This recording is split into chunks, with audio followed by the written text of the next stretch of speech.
Hi, me. Sure about my.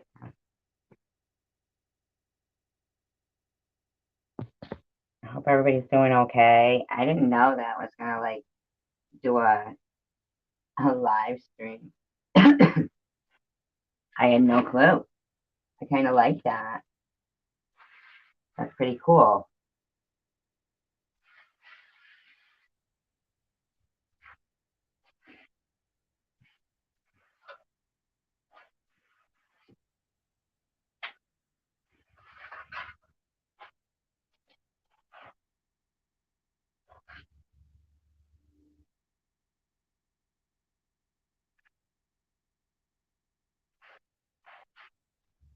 So yeah, there's a reason why. Hold on a minute.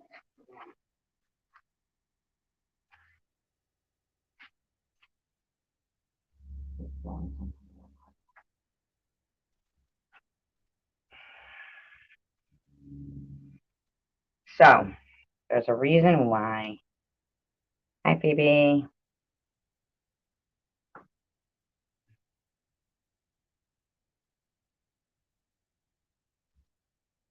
That I wanted to come on live, and it's because um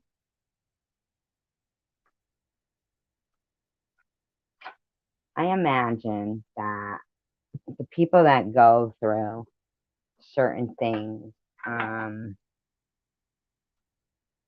that the people who do them, hello, Manuel,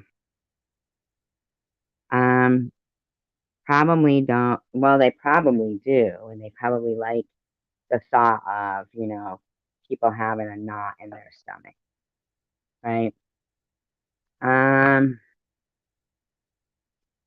it's funny, sometimes people will do something and they'll do it and in hopes of clearing up something that they were being wrongly accused of. Recently, somebody put out a um, death certificate of somebody that they loved, right?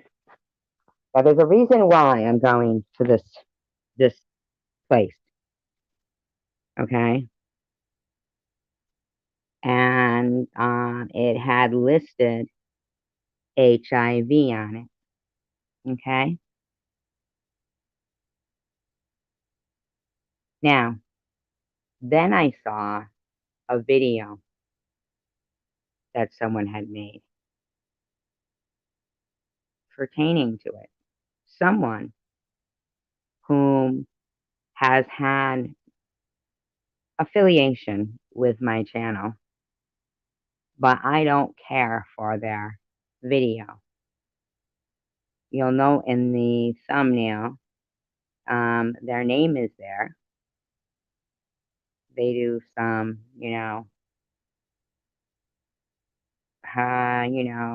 supposed to be comedic editing with certain things. But the reason why it bothers me enough to come online is because there's a certain reason. I don't know if you guys remember, disclaimer, I'm going to make a little disclaimer here, that this might be a disturbing topic to some pertaining to, we will be covering things like, taking one's own life and what could take um, some kind of a, we'll be covering questionable behavior in society. Double standards is what I'm going to take a look at right here. Okay. All right. Now, it's probably my dog. It probably has a lot to do with the fact that I notice women get treated a lot differently than men. Okay. I do notice that in a lot of areas and a lot of aspects. Um, so I know that some people might think that this mission of mine,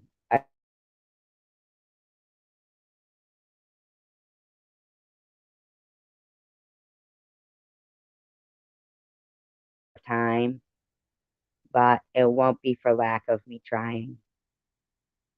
You know, I feel really strongly about what I'm witnessing, what I've been target of, and what I've researched over the last year and a half. Um, it's really disturbing.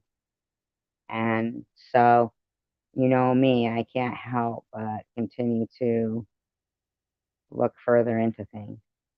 So I'm just going to make a comparison to something. Okay. But I want you to see where it could, where things can go.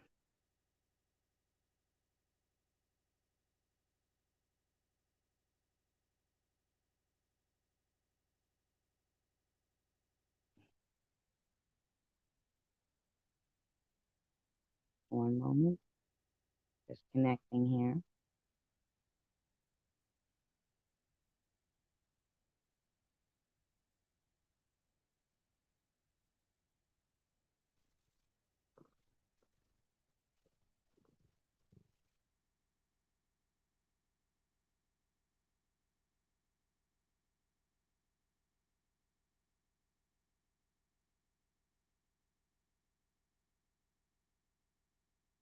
Okay, this is the video.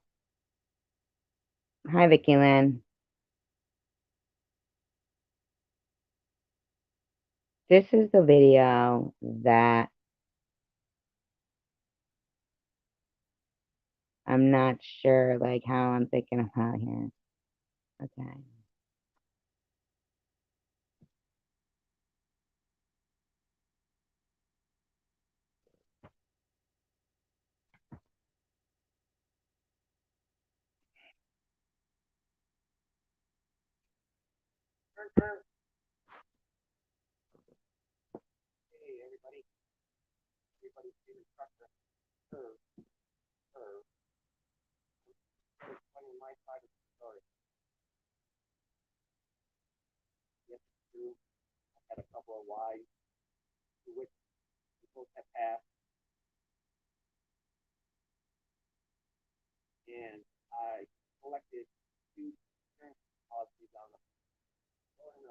Okay. Can you guys hear that? No, probably not. I turned it down. Here, let's go back here.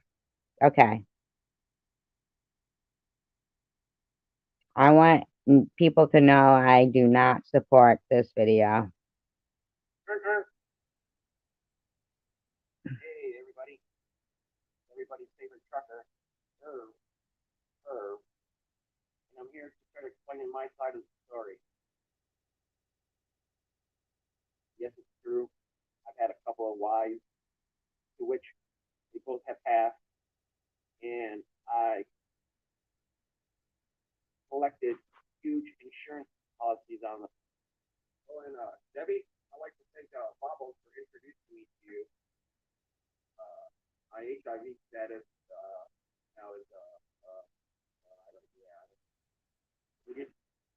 Okay.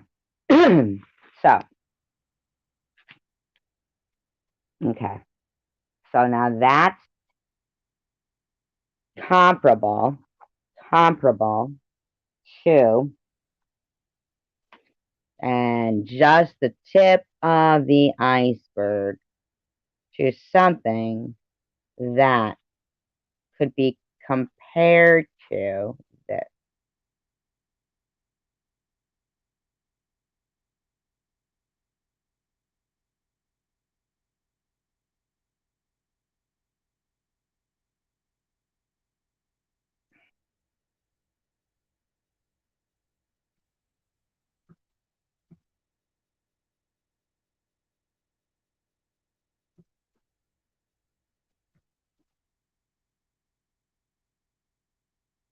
I'm not a real big fast typer. I mean, bear with me.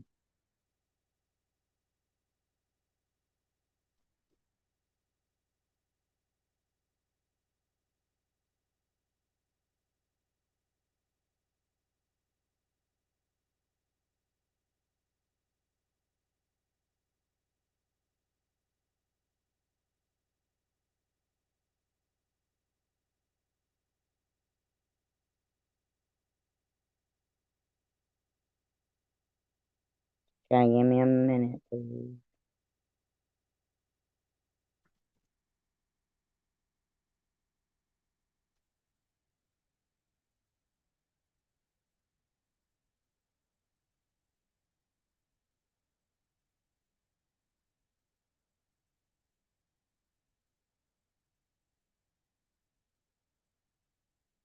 And you put the little A thing with the circle around it or something?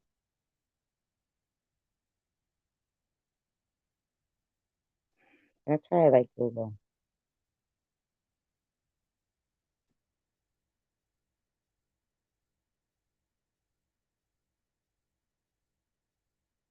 Okay.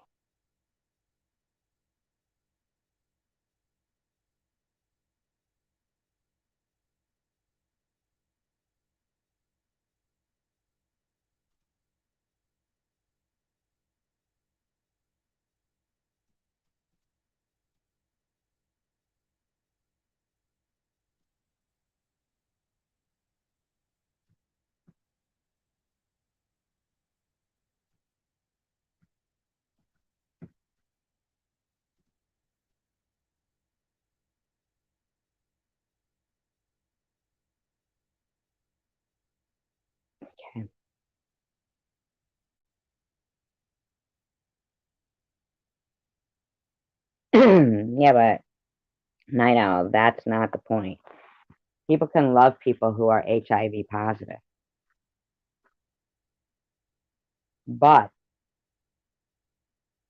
perhaps, maybe that was part of a reason why, if there was, unreturned physical attraction to, per se, said person, maybe that could be another reason. Maybe people are, you know, um,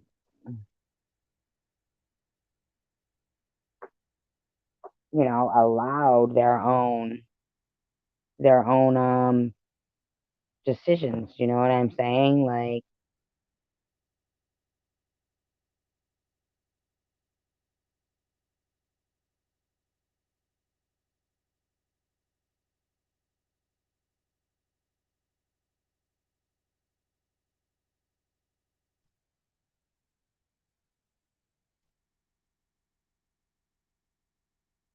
the only reason why I'm bringing this up is because of a certain case. Hold on, I will find it. Give me one moment.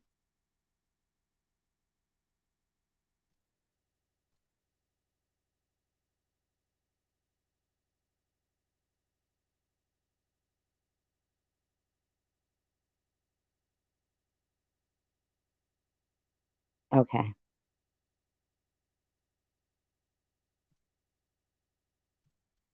okay. So there was a pornographic star, okay, whose name was August Ames. Isn't it funny? Like, she changed her name to August Ames, but her like born given name was Mercedes. I'm just saying the irony of it. Like, I've known like so many people who have picked the name Mercedes to be their stage name. But anyway, so her name was August Ames, born Mercedes Grabowski, August 23rd, 1994. She died December 5th, 2017. She was a Canadian pornography actress. She appeared in almost 290 movies, including a non pornography film in 2016, and was nominated for several AVN awards. At the age of 23, she committed suicide after a particular event of social media backlash following a tweet she posted. Okay. And that's where the comparison comes in. All right.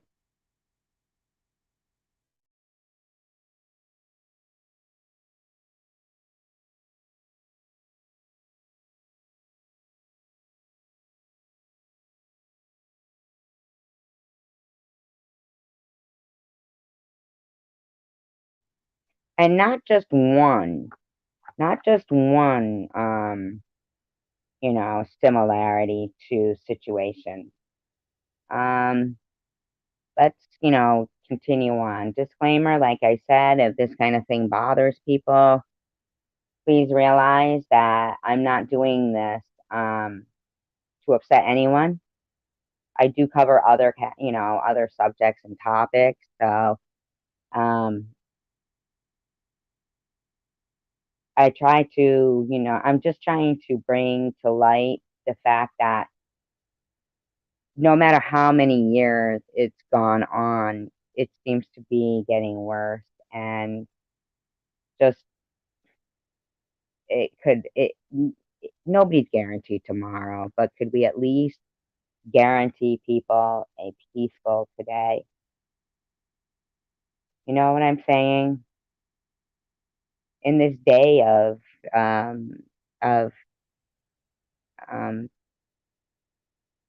electronics, and everybody uses electronics to look up people's basically their history and their past. And when you have people who are painting it any way they want, um,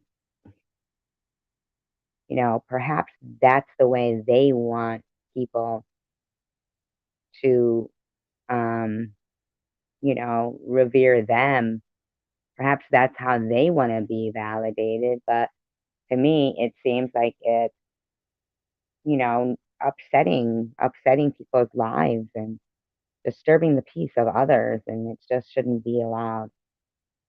She was born uh, Mercedes Grabowski in Nova Scotia in 1994, grew up in Ontario, and later lived in Colorado Springs, Colorado. She graduated from high school, Polish ancestry, and was also one quarter African American. Both her parents were in the Army, and she spent her early years as a military brat, including a number of years living beside Canadian force bases. Okay. I always wondered, why do they call them brats, military brats? Isn't that so derogatory? That's so terrible. Her mother suffered from bipolar disorder. Ames alleged that she was routinely sexually molested by her paternal grandfather as a child, but her father refused to believe her. So at 12 years old, she was sent to live in a group home. Isn't that sad? In her early years, she worked as a nanny, animal assisted aide, and a horseback trainer. Her career as a pornographic actress began at the age of 19. Sounds like somebody.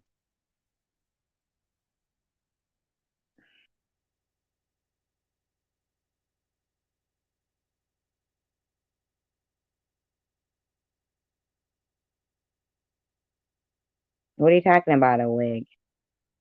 Night owl. What are you talking about?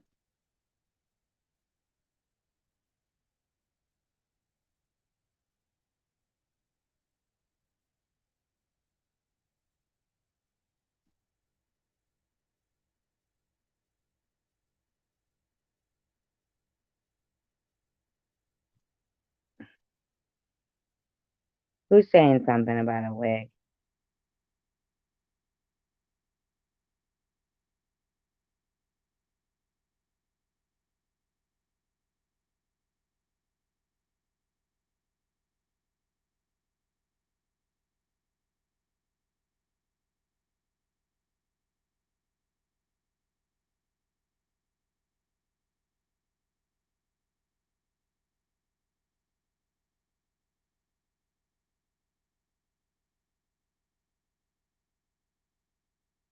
Well, what were they saying about a wig?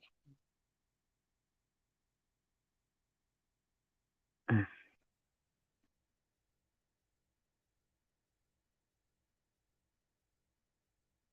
not even seeing these chat.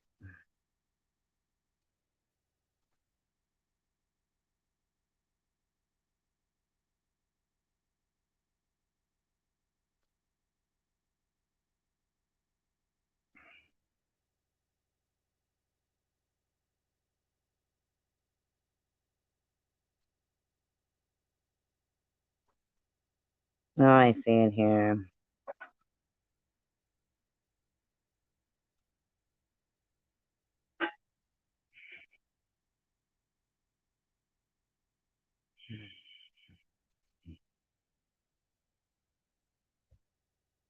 With no live though.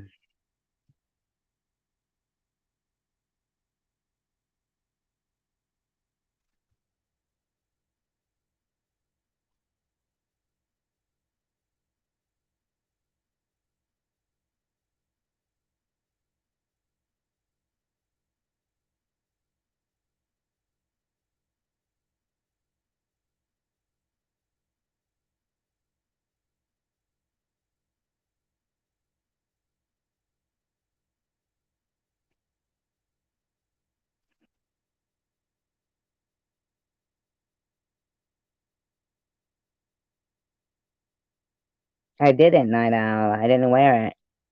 They gave me one. I didn't wear it, Night Owl. I didn't wear it. I wore a hat, a little beanie hat. Why, is that a problem for them? Like, do they care about how I handled my baldness? You know what I mean? Like, what the fuck do they care how I handled baldness from cancer? I didn't like it. That's how.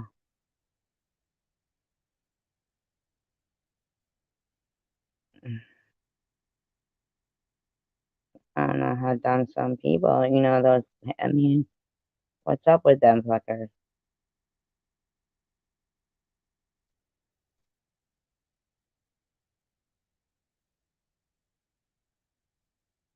Sad thing.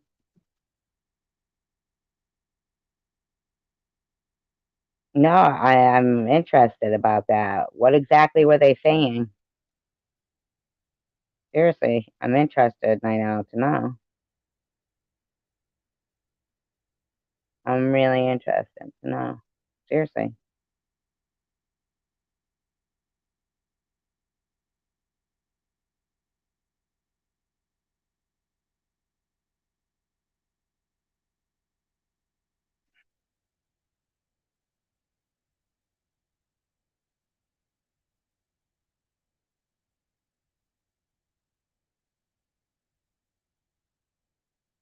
Google what later, Phoebe?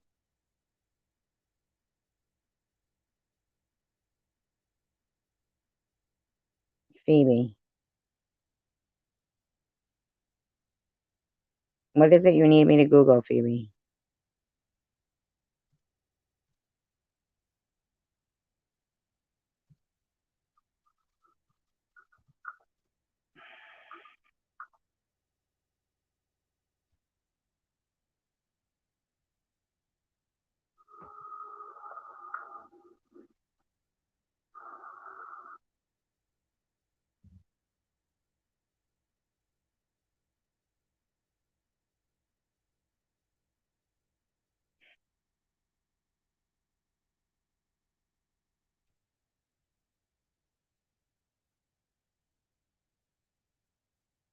Hi, Ipma.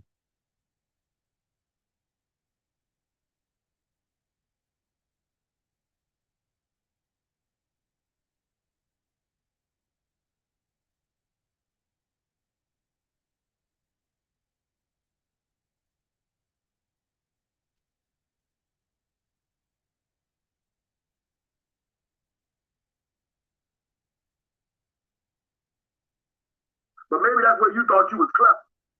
And you thought you was, you thought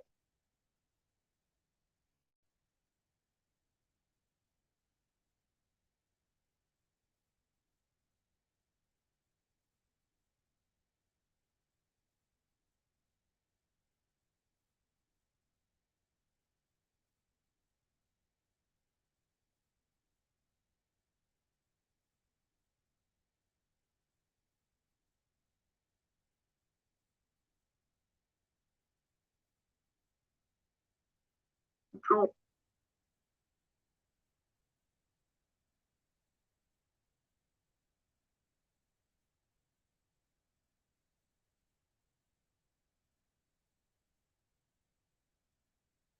I'm okay, Upmo. How are you?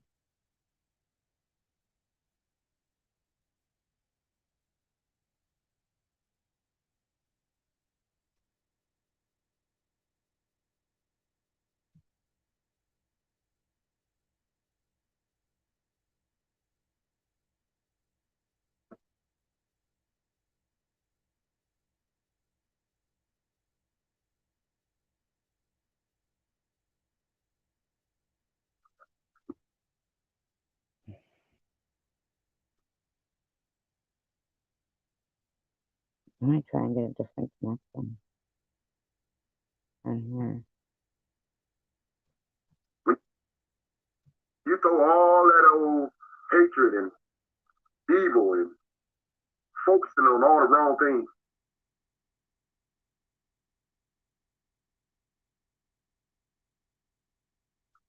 You just don't know what's gonna come back your way.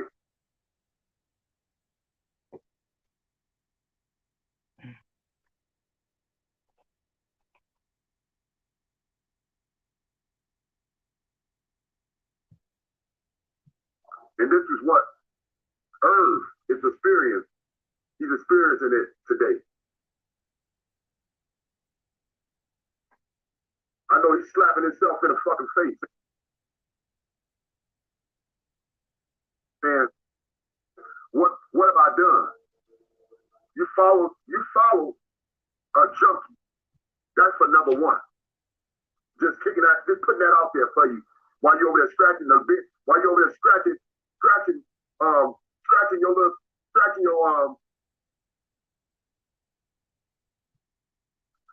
your hair particles, whatever you got left. I ain't mad at you. I'm going to ball myself, but I'm gonna still talk about you because you over here.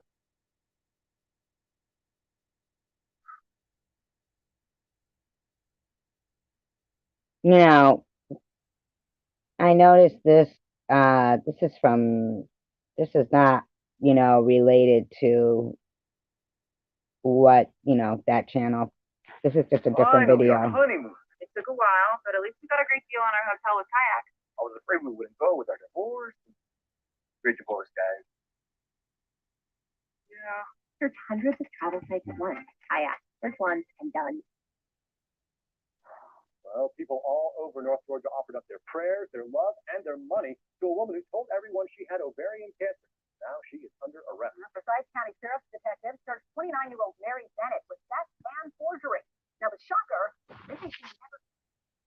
Okay, so the reason why I got distracted by this is because I search and I search and I search and I search for people to give a crap about a cancer victim, cancer, not victim, but cancer patient, okay? A cancer patient that wasn't. No, you just put that A thing in front of it, the A thing. Like this. Hold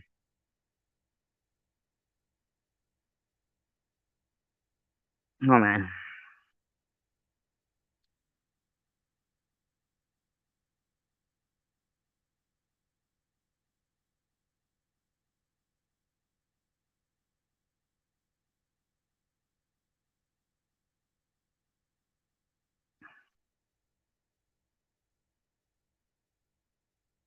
Did it work?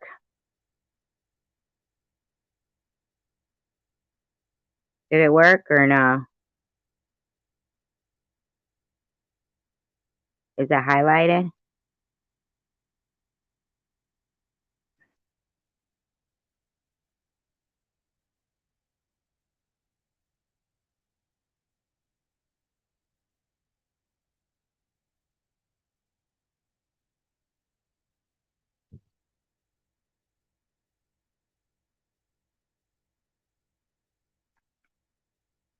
is certain to make people even more upset. Ready? Yeah, Russell and Mary Bennett's post, the social media post, go on and on about her bucket list.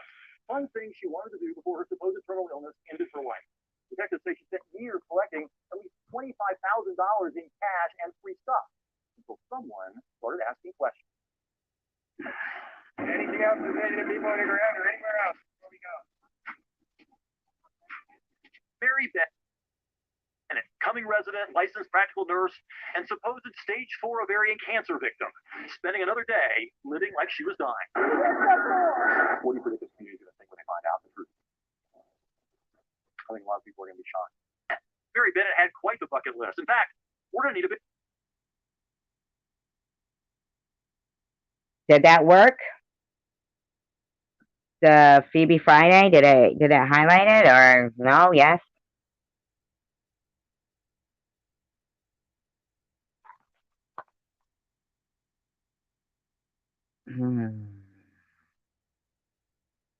Mm-hmm.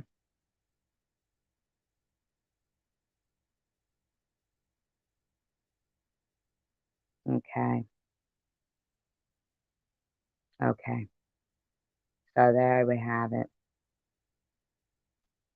Okay. So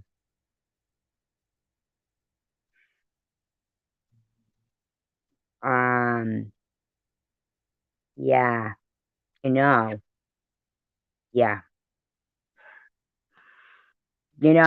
Actually, yeah. Okay. I don't know if that highlighted or not, or if anybody is even here. If you're still like there listening or anything at all. Did it not come up that way? Maybe? I thought I had put the little thing in front of the name.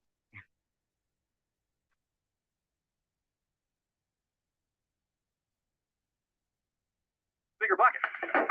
According to her post, ovarian cancer landed her a free trip to New Orleans, a free hot air balloon ride, a free weekend at Treasure Bay in Biloxi, a free fishing trip in the Gulf, a free ride on the Skyview over Centennial Park, a free hunting trip with celebrity Hi, hunter Bobby. Heath, free Braves tickets, including a signed card from Freddie Freeman, Jason Hayward, Anderson Simmons, and manager Freddie Gonzalez, saying Mary was, quote, in our thoughts and prayers. Is there any evidence Mary Bennett has ever had cancer? Not based on anything I've learned in my investigation. But on this Facebook page maintained by a friend, Mary Bennett posted that she was undergoing chemo and had her head shaved since her hair was going to fall out anyway. Mary walked as a cancer survivor, wore a mask because she claimed her immune system was compromised, but the whole time continued to work on that bucket list. A ride along with the Lumpkin County Sheriff's Department during a motorcycle fundraiser. Okay. So, right there, I am saving this. Okay? Because right there shows me. You know what that tells me? That when they sit there and these people that have been doing that to me, the opposite to what this one, because there is evidence of cancer for me. And I didn't put out there any bucket list, and it wasn't anything as like this woman here, right? I mean, I'm calling this group right here that uncovered that, because that tells me that if they're going to take it serious enough that a woman used social media to fake cancer, then they better take it just as serious when a woman has cancer and is accused of it and slandered.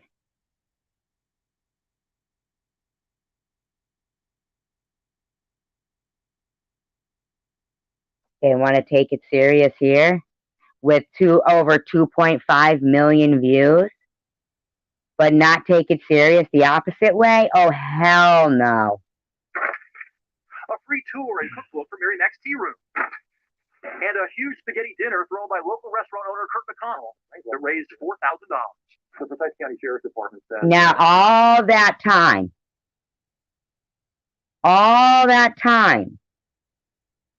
she was getting so much support.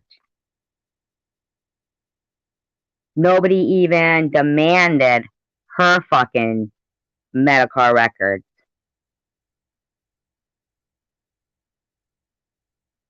But because of Tom Reed,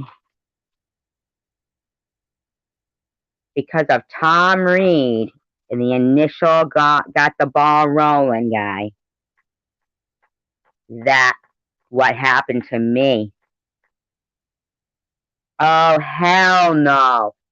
2.5 million views to reveal this, but not reveal what I went through? Fuck no. Mm-mm. He's a fake. And that breaks my heart. It does. Did Mary Bennett seem sick to you when you met her? No. Did any red flags show up? No. I didn't even think about it. None did her friends or family members who talked to the Fox and I team. They did say that Mary Bennett never wanted them to come with her on any of her medical appointments. Like stay at home or sit in the car waiting. Like when she came here to Northside Hospital, supposedly for a gamma knife procedure, because she claimed she had 3 tumors on my brain and 1 tumor on my brainstem. You can see this woman's hair like growing. I mean, no, I told you how to do it. See? You put that little thing in front of it. That little A, that circular A. See it? Like that, right?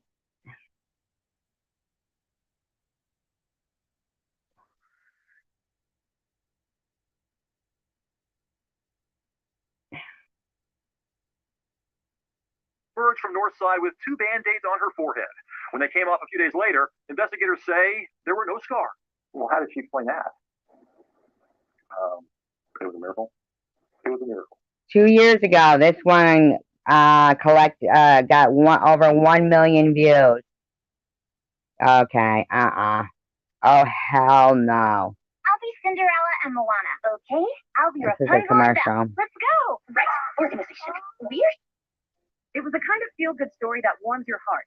Jessica Ann Smith, a mother and fitness buff, said she was battling cancer at just 32 years old, but was rallying support, encouraging friends and family to hashtag Fight Like a Jessica. With medical bills piling up, supporters answered the call, raising over $10,000 on GoFundMe and Facebook to help. People are coming. No, what do you mean? What's going on here? I don't know. You guys are talking about highlighting? Okay.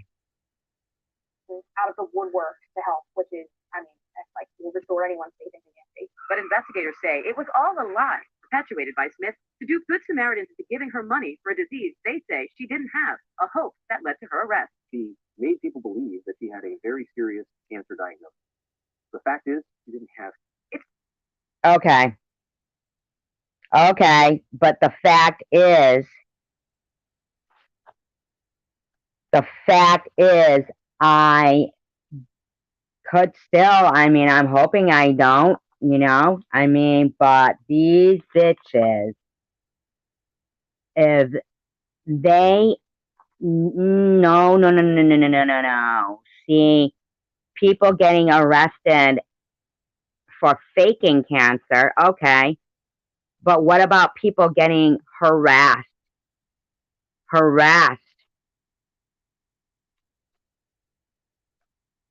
Oh, no. Oh, no. Mm-mm-mm. Oh, hell no. Oh, hell no. Luna.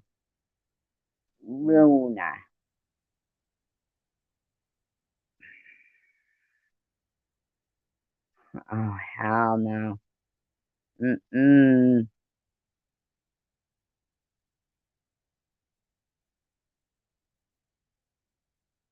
Bobbles. Same.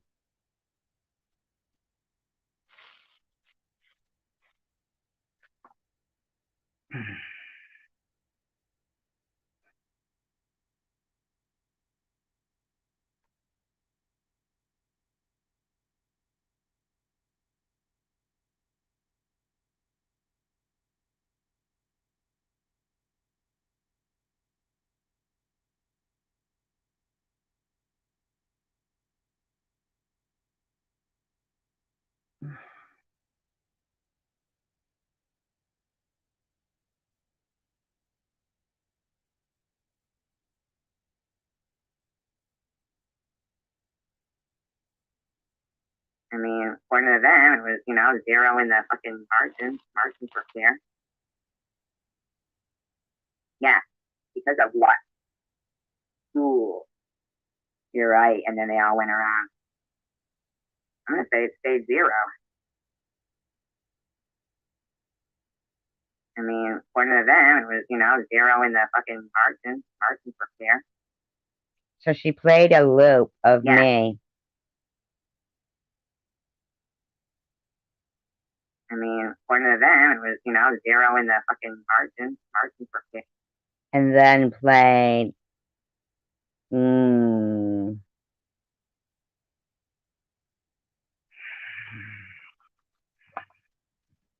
then played the terms of GoFundMe for deceptive practice.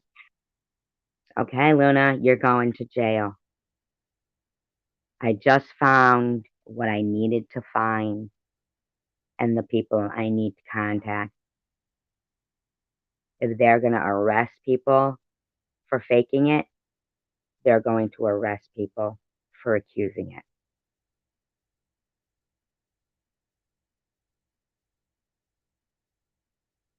Mm-mm. Mm-mm-mm.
Okay. And then your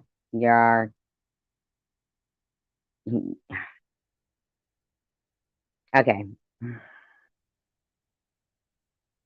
Okay. Okay.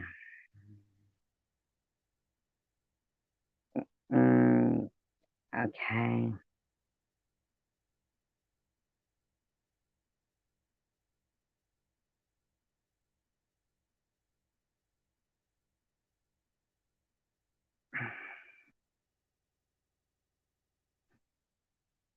All right.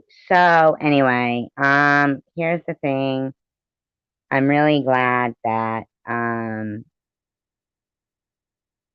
what's gone on has gone on, because I do think that according to the things that I have looked at, that it is an extreme situation. The severity of it is really disgusting.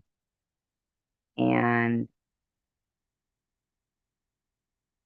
I'm glad to have come across the name of that group.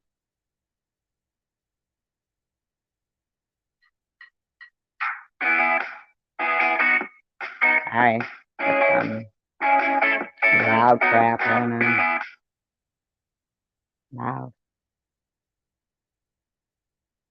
This comment here says, Tokyo Ghoul is not overtly racist, but unfortunately Japan does have a pretty deep history with racism and blackface. And the Tokyo Ghoul mask is relatively suspect, whether it was a subconscious design choice or conscious. There are several articles about it if you Google Japan blackface. Also, most people don't know anything about Tokyo Ghoul, so I don't expect them to put 2 and 2 together when you've already got beef and will take any ammo they can get. Well, actually, I do believe Tanger did put that.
Yeah, okay. Okay. Okay, Luna. You know what sucks is actually having to actually do this. But listening to Luna say, um, okay, she's done. Yeah, yeah, okay.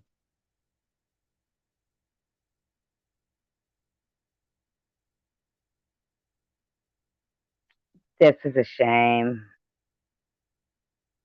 What a shame.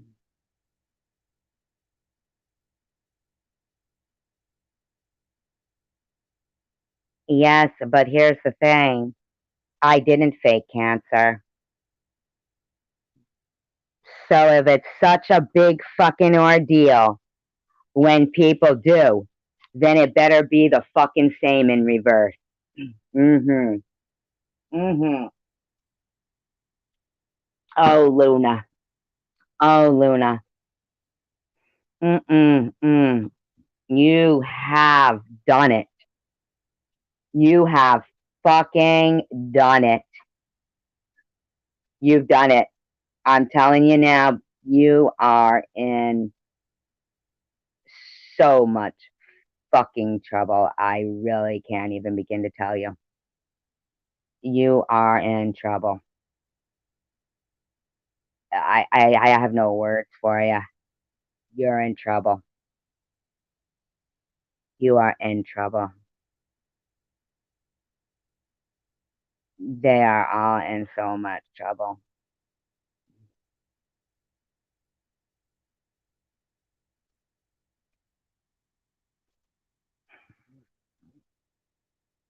JWJ. I had so much hope for you. 3 days ago says home run and great music. I just don't understand Sam Tange not seeing the truth.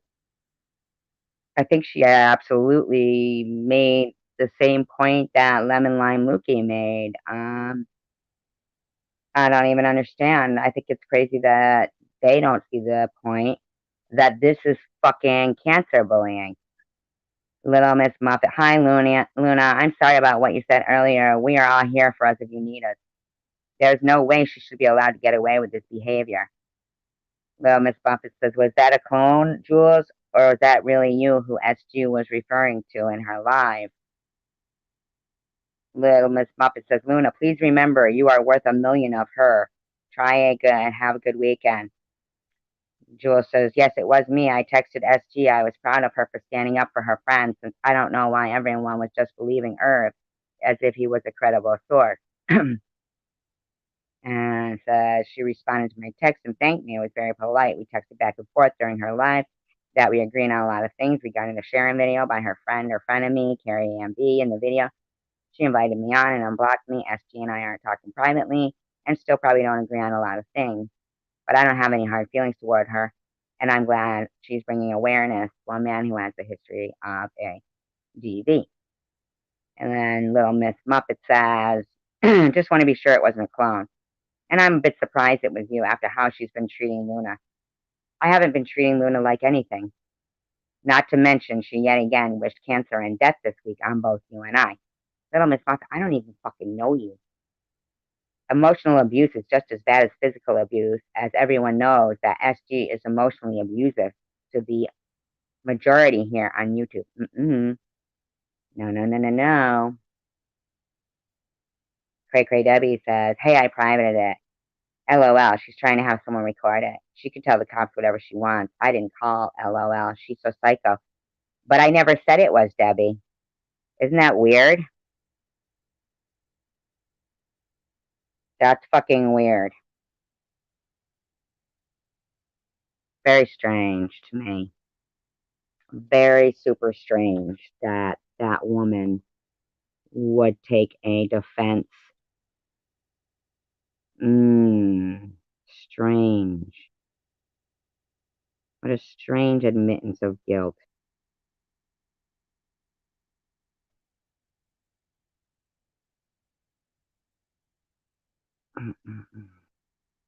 Shame.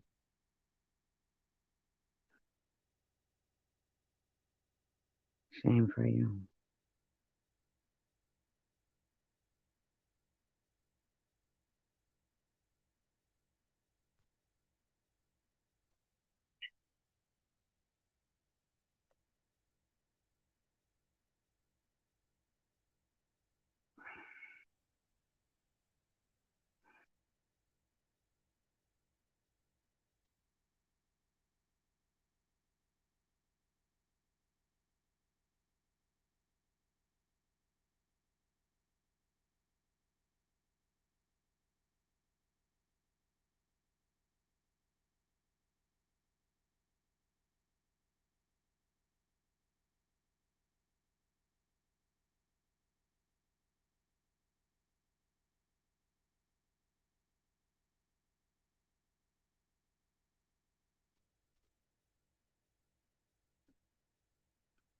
You want to know something else?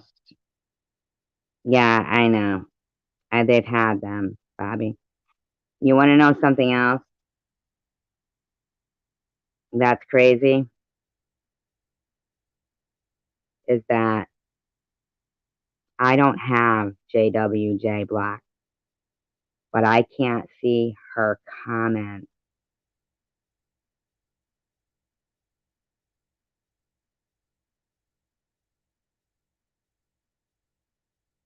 I, I'm in shock right now, okay? Let me just tell you. In shock right now.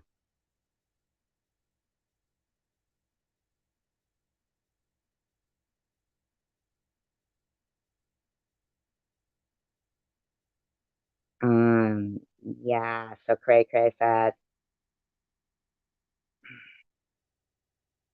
she says, Luna says she is, and I don't understand how her friends don't realize the damage she's doing until she hurts someone. No one is harassing her for her cancer or anything else. She's victimizing herself to do something that just ain't happening. The moment any legal authority sees her own video is full of death threats and bad talk, her harassment claims are out the window. The harassment she claims happened way before most of us even came around her. Luna, don't you understand, Luna? You're harassing me. You're harassing me, Luna. Cray Cray Debbie says she's saying she took her own GoFundMe down.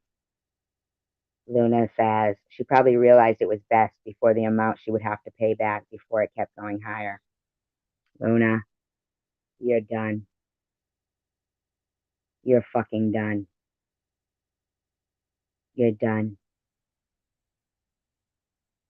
Luna says. Cray Cray says, so did they take it down for fraud or did she? LOL, I'm confused, but it should be taken down. She don't have cancer. So cringe. Mm.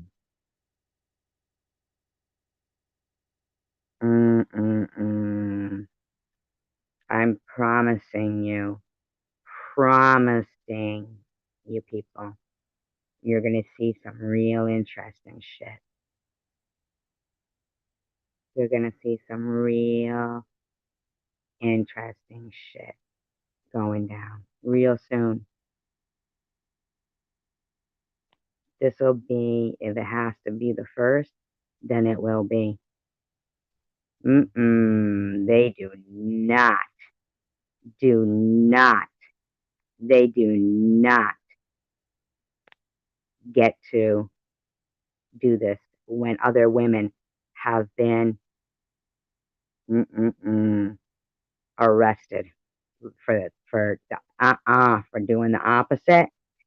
No, they don't get to arrest women for doing the opposite to what's happening to me here.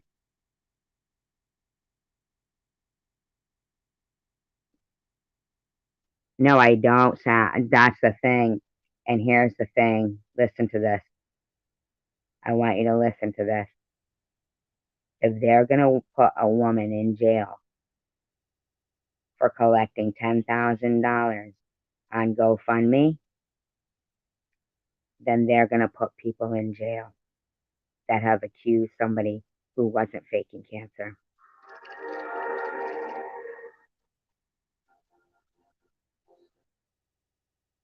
They're putting them in jail, I promise you.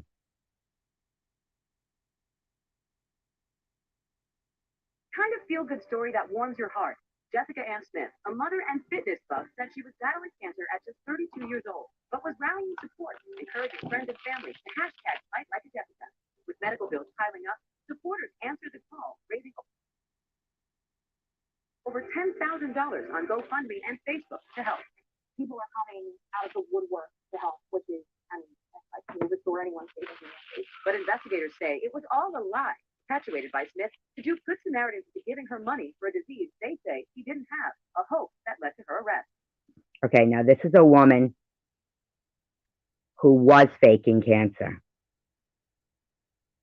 I am not. So they better be arrested. She made people believe that she had a very serious cancer diagnosis. The fact is, she didn't have it. It started in June when Smith told friends she was facing a mountain of medical bills while battling colon cancer, detailing her recovery on social media. Donations started pouring in. The sad part of these types of GoFund or fundraising websites and pages is that they are preying upon people's hearts in the most sad and vulnerable ways. And because of our charitability, we become the biggest targets for this type of charges and cases. I actually have some like chemo burns right now. Her story gained added attention in July I'll be looking forward to posting on Instagram. when Smith was invited to speak about her diagnosis on the podcast, The Ever Evolving Truth. The ever evolving truth. I'm going to reach out to them. My history, he's looking at my blood work and he's like, I really think you have colon. The ever, what did they call it? The ever evolving truth. Was that what it was called? Just then? Blood work and he's like, I really think you have colon. Jeff Berg and Terry Coleman are the hosts of the podcast. Honestly, the whole interview seemed off from the very beginning. She was kind of going through like a cancer checklist. You know, she was feeling sick. She was taking off of work because of her illness. She was going through this checklist, and it was almost perfect. She was very nondescript with her treatment, her diagnosis. The ever evolving truth. Okay.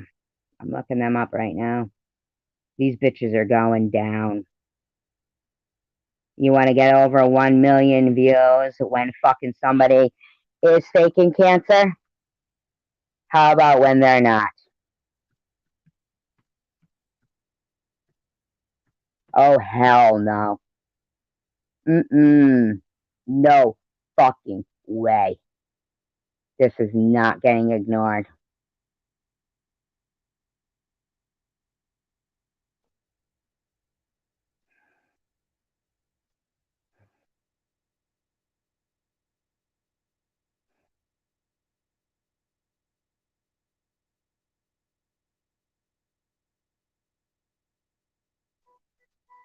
What?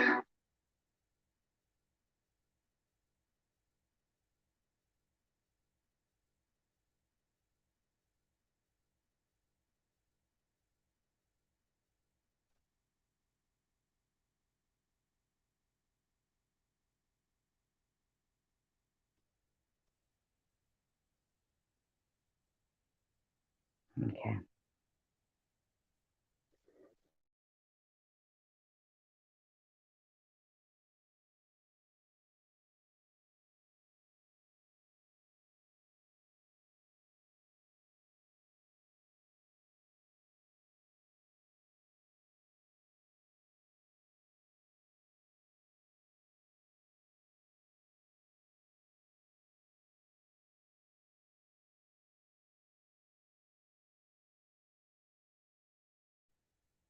I'm in my glory right now.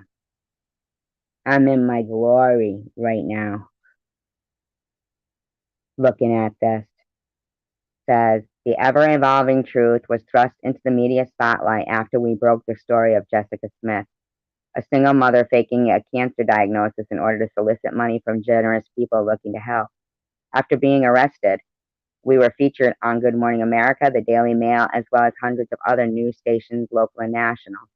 The story made it all around the world. Since then, we have gone on to cover many hot button topics as well. Coming up, okay. So here's what I'm saying.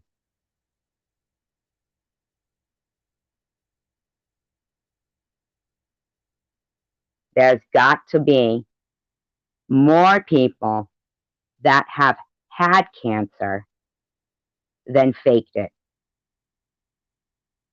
Okay? So if it made it around the world when a woman was faking cancer, then how about it making it around the world when a woman wasn't? It's gonna fucking make it around the world. I mean, I am not messing around now. Mm-mm. Oh, hell no. This doesn't get to be like a platform where people get to threaten people with cancer, with arrest, with fraud, and get no protection and no attention. Uh-uh. Nope.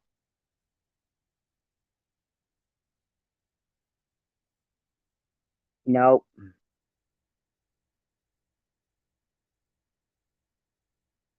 These new goldfish megabytes are technically a reboot. A childhood icon, just bigger, bolder, and cheesier. We're childhood icons. Well, they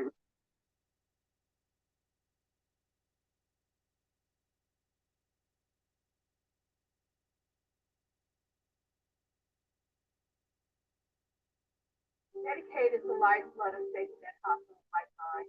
Hospitals need the dollars for the services that No, why? What happened, Bobby Ramos?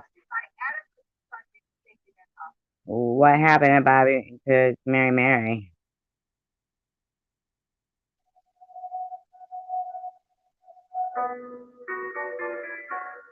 It began with a desperate plea on what appeared to be a cancer-stricken family's GoFundMe page.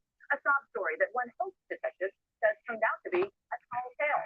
Tonight, inside the investigation, as she says she uncovers a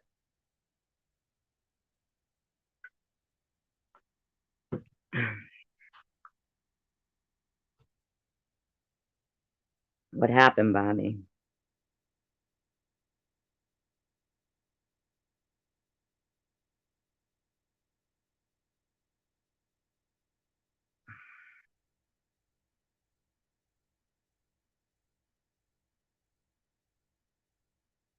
All right, Phoebe.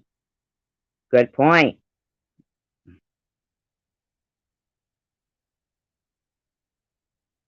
keep being on money. And so I do think this falls into the criminal realm. Okay, I'm calling these people. Jason, allegedly close to death from cancer and pneumonia, laying in a hospital bed. if he had pneumonia, if he had a blood pressure of 54 over 100, the doctor apparently told him he was on his deathbed. He would have an oxygen mask over his face. He would have an IV. He would not have. Is a preeminent expert on bogus illness claims. They do that because they like the emotional gratification they get from having people pay attention to them. Okay, I am calling these people.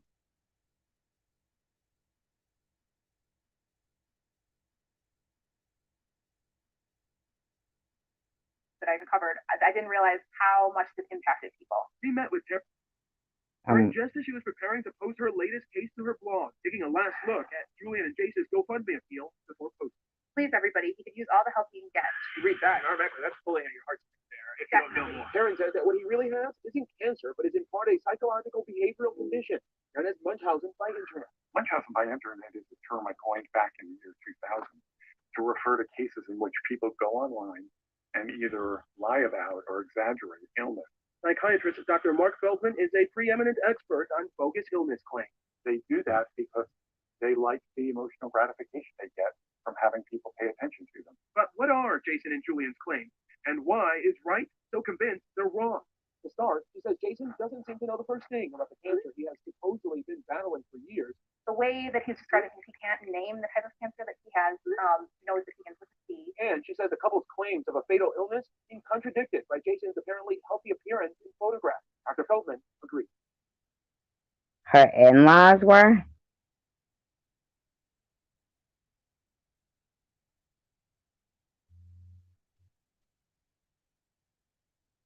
That seems There's a photograph of him horrible. holding a child, looking robust. Even claiming Jason has rust in his blood from staples allegedly left inside his body. He says put him on dialysis. This was among the most highly suspect cases I've ever seen, and I've been looking into these cases for 20 years. The most egregious post, according to Taryn Rice, this picture of Jason, allegedly close to death from cancer and pneumonia, laying in a hospital bed. If he had pneumonia, if he had a blood pressure of 174/100, the doctor apparently told him he was on his deathbed. He would have an oxygen mask over his face. He would have an IV. He would not have like a mask that they give you at the airport when you have a cough. The monitoring machine, according to Rice's skeptical fellow bloggers, seemingly not actually connected to his body. Wow. And, of course, their repeated requests for money. Their focus keeps being on money. And so I do think this falls into the criminal realm.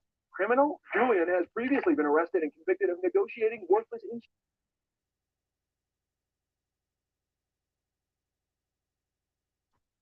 I'm sorry for that, Phoebe. And you don't even have to speak of your illness right now. I understand how you're feeling. But right here, I'm going to change some things. I'm doing some research right here. Things are going to change.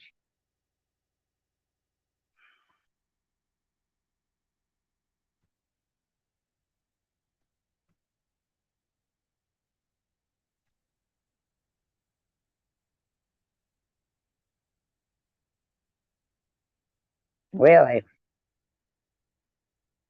She healed her fake cancer and became very famous and well loved. Yeah, but that's fake cancer. This is real cancer. Right? I mean,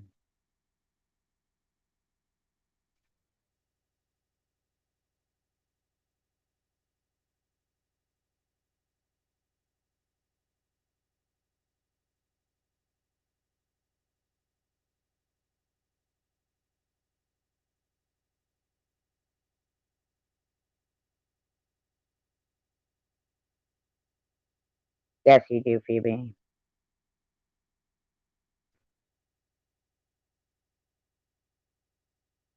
I harm myself on purpose to get medical attention. It begins with chronic symptoms that are completely fabricated. I injected bacteria in my abdomen. People pretending to be terminally ill just to get attention. The internet has taken this kind of behavior to a whole other level. There are probably thousands of these cases going on at any given point in time. Munchausen syndrome is a strange beast, but what's even stranger and far less talked about is Munchausen by internet, or MBI, the sick world of people faking illness online. Dr. Mark Feldman is the man who discovered the condition. Patients used to have to go to the doctors in the emergency room or hospital. Now you can do it while sitting at home using the anonymity of just typed words. So the more that a person writes about this, the more. Okay. So,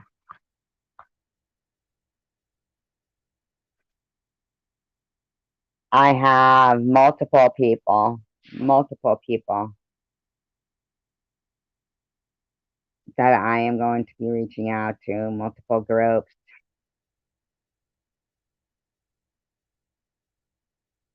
I created the Always Town because I was sick of the clutter in my kitchen. I realized if it were created just right. This is Suicide Prevention Month, designed to raise awareness of an epidemic. Every 90 minutes, someone between the ages of 15 and 24 takes his or her life. The young woman you're about to meet tonight was 17. Her parents share Alexandra's story with Jim Axelrod in our continuing series, Eye on America. Tonight was beautiful. I saw the moon. I saw the stars. The home video will look so familiar to so many parents. This sweet little girl singing and dancing her way through her teen years, where she's recognized for achieving outside the home Please consider me for the National Honor Society. and thoroughly cherish her inside. This was awesome, Alexandra. You're such a happy girl. Happy birthday to you. And so motivated and so just full of life. But familiar will turn to terrifying. Parents hear the whole story of Alexandra Valor. Just weeks after a family ski vacation, give a smile. This 17-year-old high school junior, straight-A student, class officer, and robotics whiz made her bed, tidied her room, walked to a highway overpass in Grafton, Massachusetts.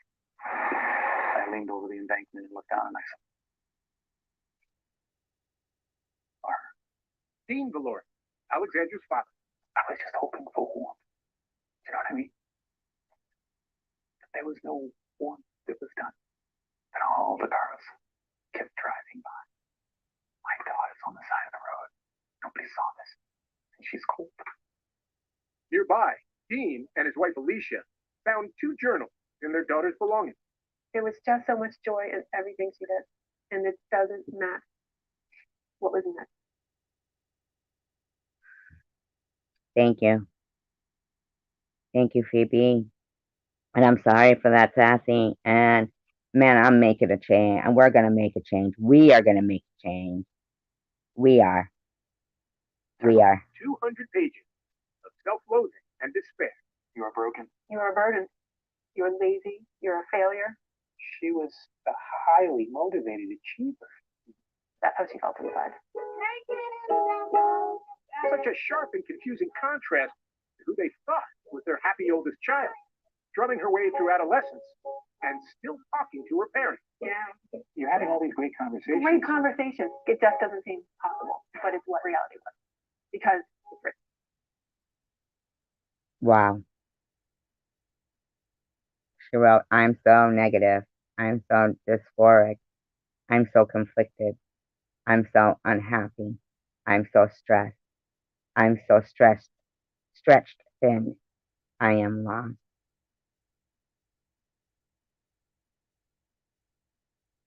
She is 17.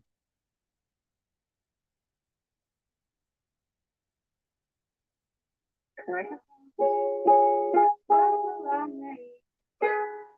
With teen suicide at a 40-year high for young women Alexandra's age, and now the second leading cause of death for 15 to 24-year-olds of both sexes, it is this disconnect that most haunts Dean and Alicia Valora.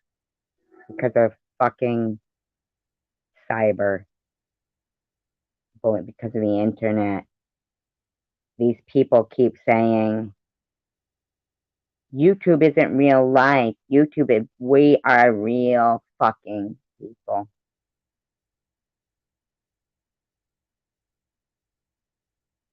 The girl who seemed to love it last November when her father took her to a concert went home and wrote, I hated it. I hate myself for that. The journal is a chronicle of deterioration. I think so. I think so. Which is why they're taking this. I want to know if they had her on any kind of, you are safe right here, baby. I want to know if they had put her on medication, if there was benzos involved. Being public is most keep private, headlining suicide prevention walks, giving in-depth interviews about their daughter's death. The hurt, the sadness is evolving. And now there's this thing called living. So that I'm a good father, good husband, and a good person. They hope that in sharing the story of their daughter. Right, Phoebe, but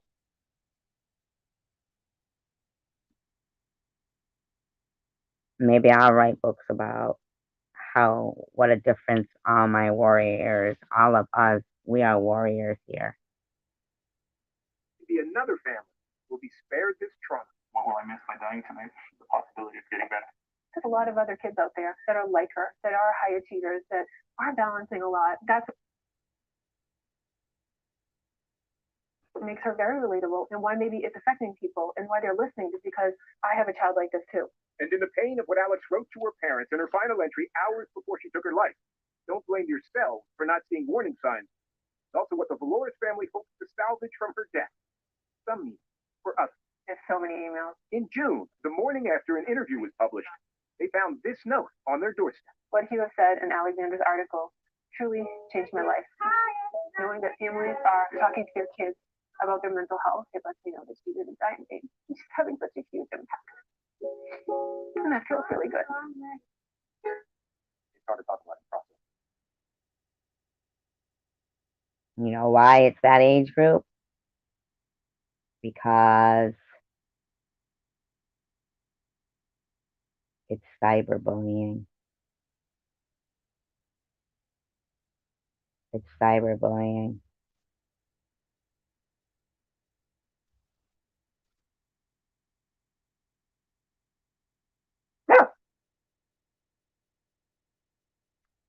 And another reason why it's not taken all seriously is because you've got people like them last night who called the police and reported a false suicide, attempt or whatever it was, I never even spoke of suicide. I was speaking all being happy and supportive right when they're not, you know? Yeah, sadist. You're right.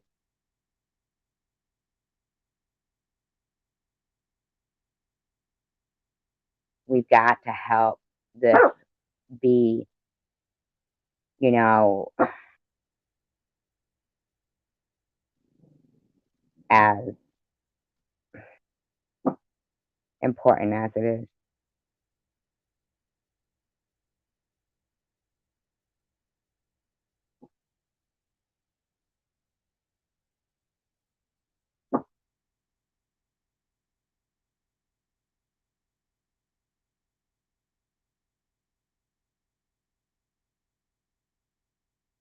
That is sad. Yep, and that's because of what they are allowing. They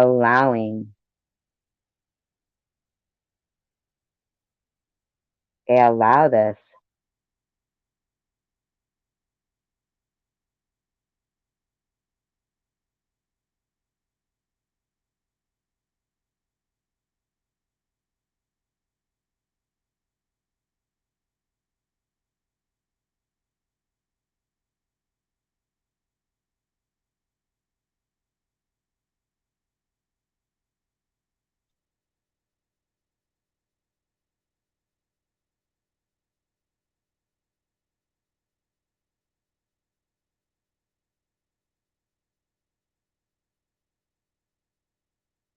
And a funeral is being held this morning in Florida for Rebecca Sedgwick. The sixth grader committed suicide last week. Authorities say she suffered nearly a year of cyberbullying. Michelle Miller reports more than a dozen of her classmates could be held responsible. Could be. Monday, 12-year-old Rebecca Sedgwick. But what we're going to do is we're going to hold the adults responsible now. Because what these adults have done, we know is against the law. We know that if... No way. Really? Sassy?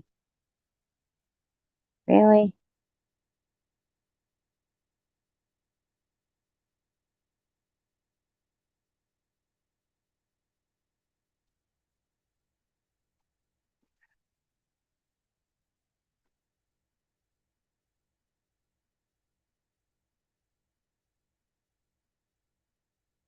Wait, let me find this.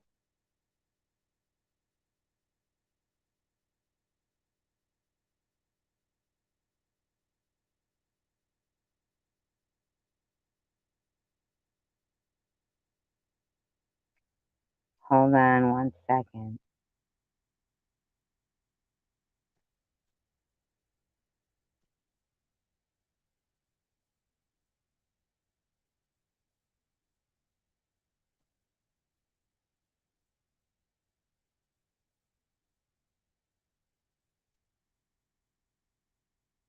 Their laws are there. They need to be enforced.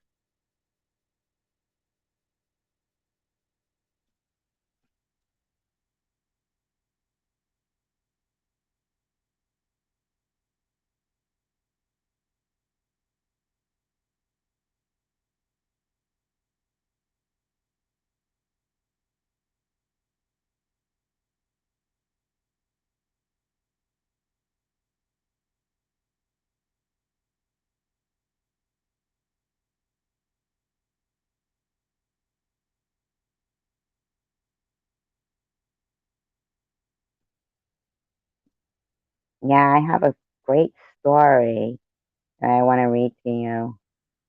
I'm looking for it. It's just a short story of a teacher. Wait a minute.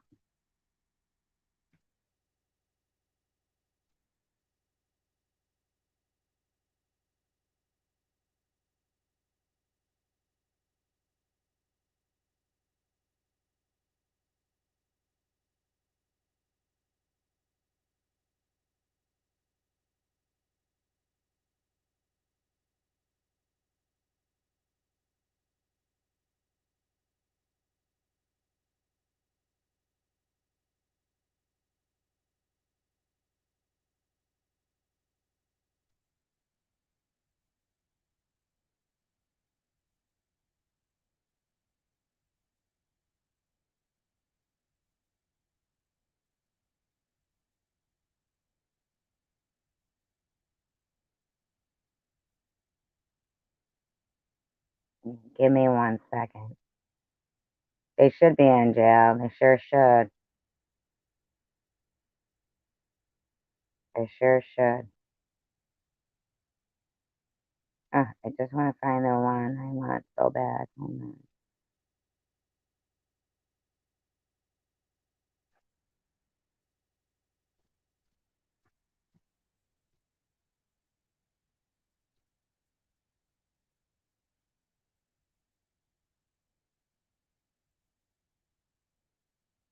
Okay, yep, this is it. Okay, this is the one.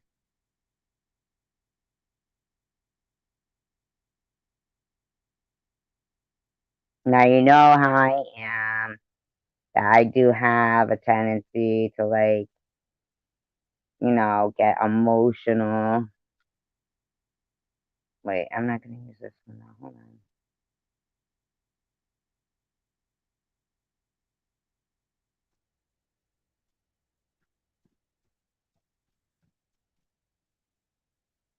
Yep. Okay.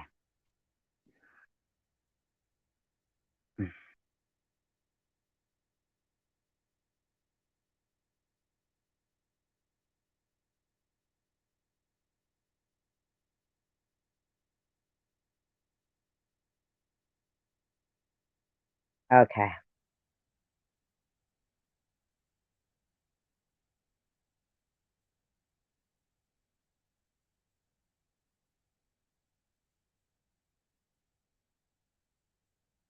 Yep, we sure do.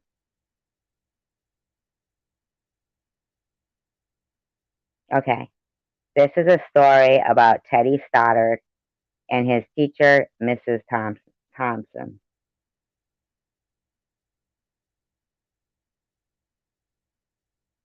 There's a story from many years ago that tells of an elementary school teacher whose name was Mrs. Thompson.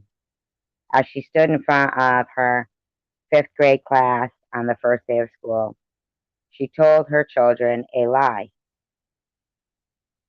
Like most teachers, she looked at her students and told them that she loved them all the same. But that simply was not true, because there in the front row, slumped in his seat, was a little boy named Teddy Stoddard. Mrs. Thompson had watched Teddy the year before and noticed that he didn't play well with the other children. His clothes were messy, and he constantly needed a bath. Teddy could be unpleasant at times. It got to the point where Mrs. Thompson would take delight in marking his papers with a broad red pen and making bold X's and finally putting a big F on the top of his papers.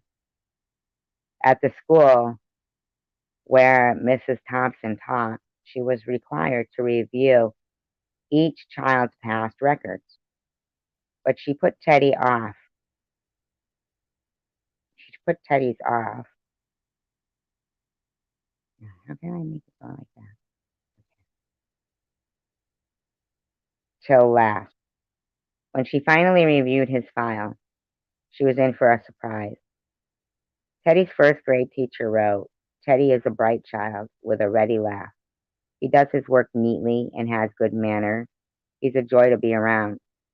His second grade teacher wrote, "Teddy is an excellent student and well liked by his classmates, but he's troubled because his mother has a terminal illness and life at home must be a struggle."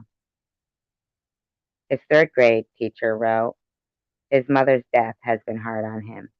He tries to do his best, but his father doesn't show much interest.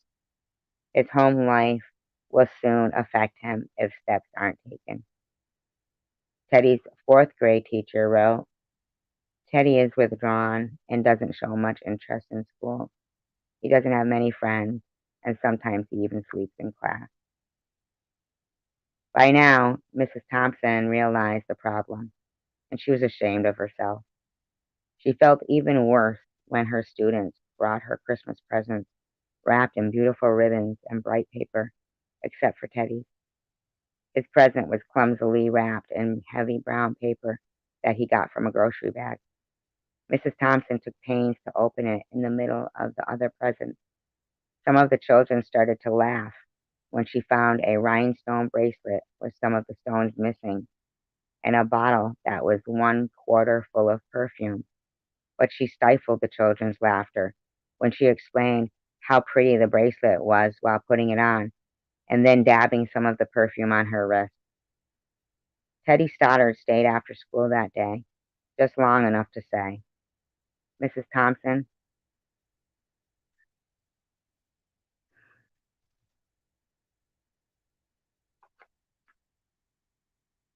you guys know me, you know how I am.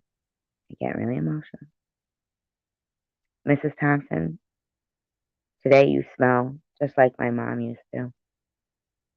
After the children left, she cried for at least an hour.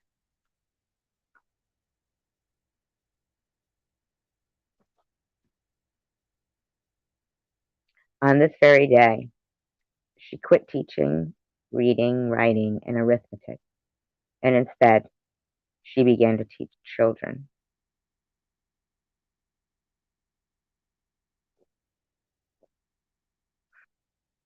Mrs. Thompson,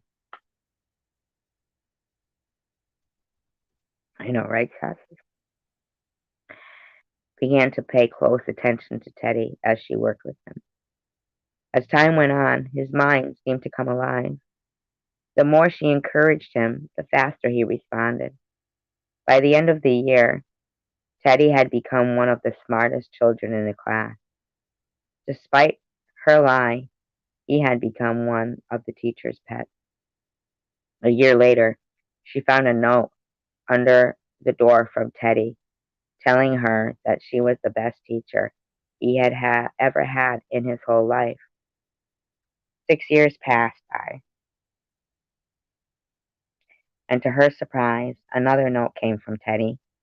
He wrote that he had just finished high school.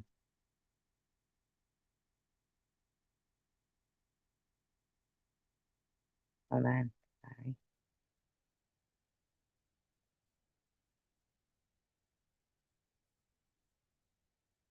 That he had just finished high school.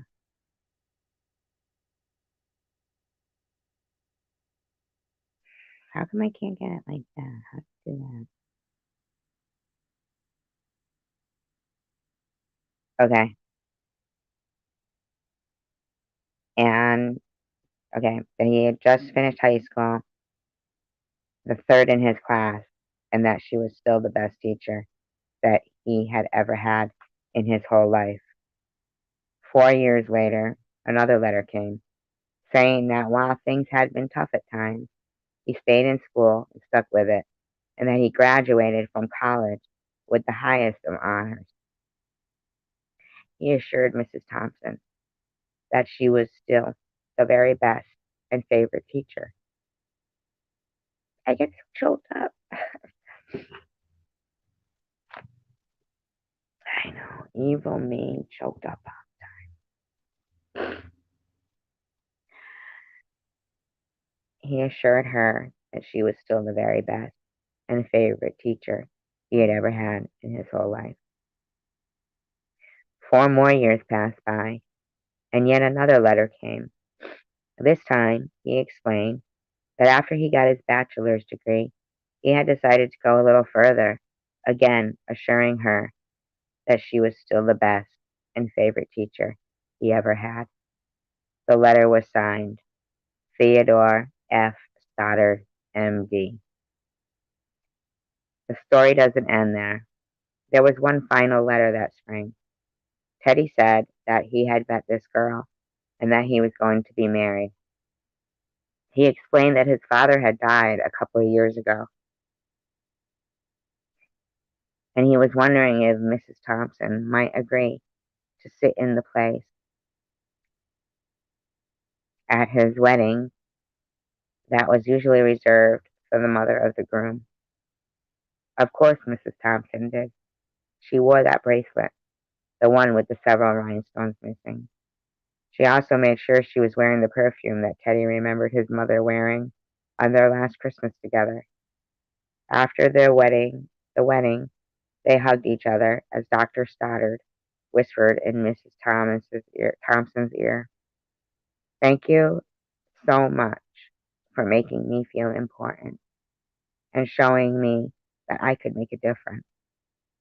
Mrs. Thompson, with tears in her eyes, whispered back, Teddy, you have it all wrong. So sad.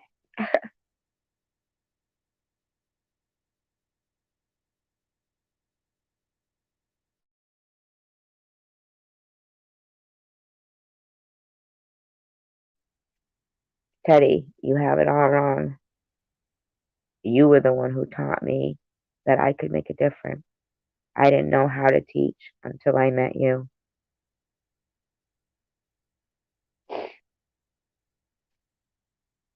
That was written in 1974. I guarantee you that the amount of stories like that nowadays are few and far between.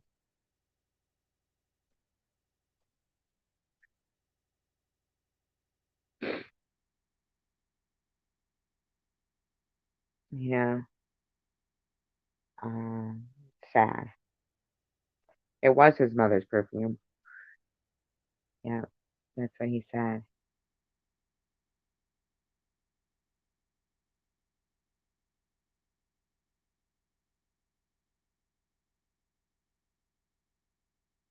It's sad. Because while I'm writing this blog today, I'm feeling so much gratitude and understanding that we were given the beautiful roles of witnesses of this time. Because, once upon a time, there were no people on the streets. Nothing was moving. No kids were allowed to go to playgrounds. Schools were closed. No parents were allowed to go to work. And that's what's going on. And it's really sad. And I think even for me to read this woman's comment, little Miss Muppet, whatever, saying, Luna, you're worth $1 million SGs. I never did anything to Luna or to this little Miss Muppet. I don't even know her. I know nothing about her. Yes, it was. It was. It was his mother's. And I think it's mean. And I think that I'm inspired and I'm justified in my anger of what they did in their attempt at assassinating my character. What they do is disgusting. Thank you, Sassy.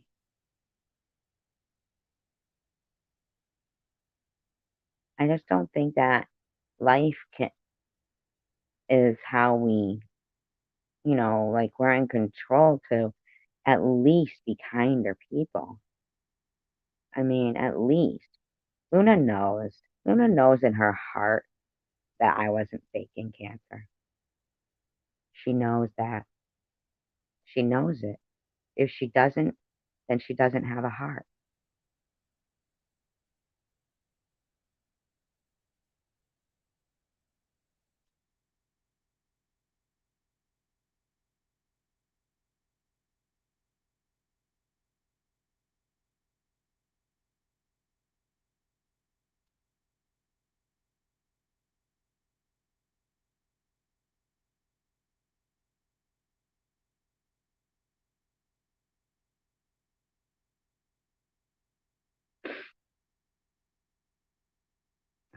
Thank God you're still here, Sassy. Thank God we're all still here. I want my daughter Riley to know about her. This particular part of this is where it's really, really, really relevant to what I need to do here.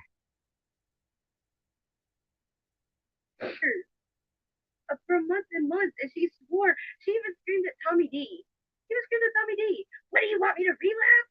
What do you want me to relapse? No, you were already shooting up. Like you were never clean.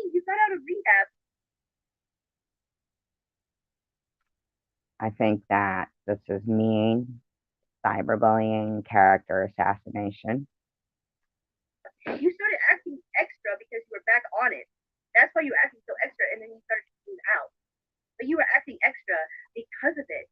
As she's wigging out, she's always wigging out, but good. All they do is yank your teeth out and tell, oh, so she's not gonna get the whole thing like she thought she was. She's always talking about, I'm gonna get my teeth fixed. Like, hey, I wonder if they let her have her fake teeth of mine in there so she can sit there and talk to herself.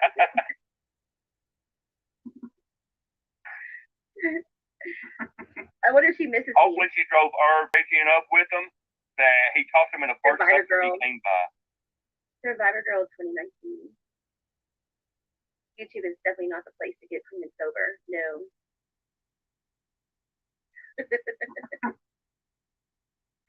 No. You let Master Motive destroy Shady's career so you can absorb her channel? Is that what she's saying? She's such a conspiracy theorist. What the fuck? He's like the biggest, he's like a huge conspiracy theorist without actually being a good one at it. Like, she's not a good conspiracy theorist. Mark, All it is about the bullying. Happy birthday to you. Thank you.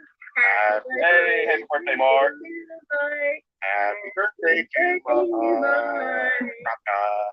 Happy birthday to you. SD, darling, sweetheart, piece of shit person that you are, mentally ill bitch, what? You have been on here for 2 years and you're still not monetized. You run people off, your voice sucks, you won't go on camera, you fucking... You'll play You look like a female version of Gollum. You want Shady's channel, but we'll never... Now, wasn't Gollum from The Hobbit, and wasn't he bald? You think that that's a bald reference? Was Gollum bald?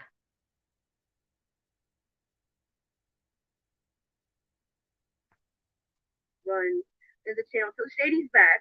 Oh, she'll run. Oh, God, that's bad. Run into the ground. She'll run into the ground. She will run into the ground. But you're still not monetized after almost 2 years of being on. What does that tell you? You run everybody off. You can't do it. You're a loony bitch.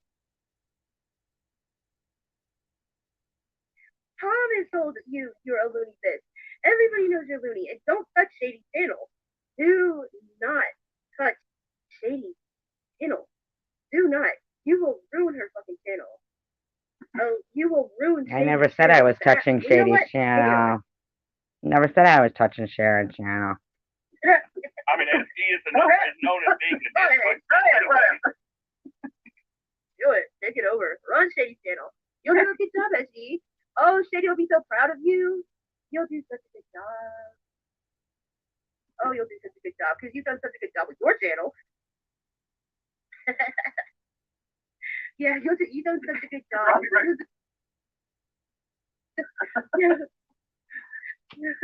Oh my God, everybody, lock your doors tonight. She's gonna be listening to this.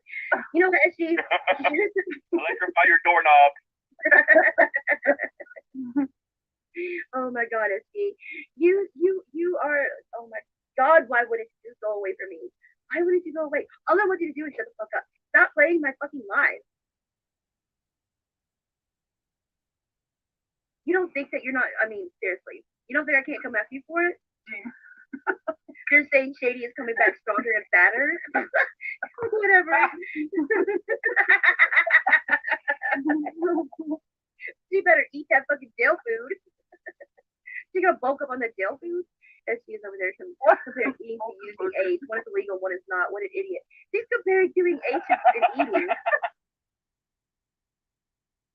Eating is a necessity. Just like they keep saying that I'm mad at Shady because he eats ice cream. What the fuck? Chosen One Community already fucking put up a thing that said on the video how, okay, I eat celery. It's not even about what she eats. This is just to confirm that this is as extreme as people who have fake cancer. This is as extreme as that, only they're accusing somebody with cancer of faking it. Even you jail for sharing. Commentary quizzing.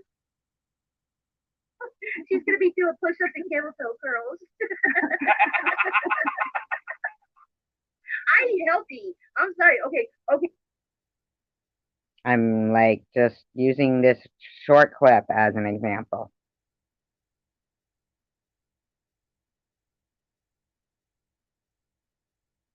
Yeah, I can't eat ice cream anymore because I'm diabetic, but I eat healthy. So I'm glad you do for me. I'm more healthier, except for I'm having to cigarettes, but I'm working on that. I just want one particular part to be played here, just to drive it home with this.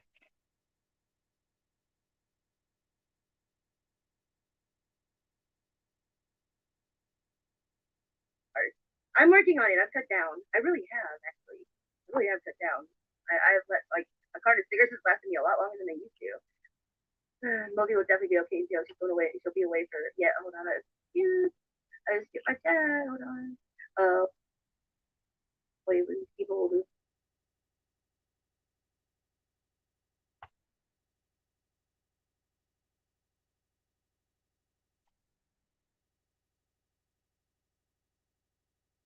On.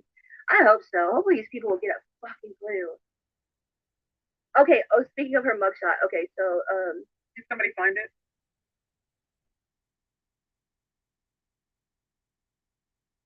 Okay, so you have to, okay, so I have a phone number that you have to call when you're not in the area. Does they have a form to fill out?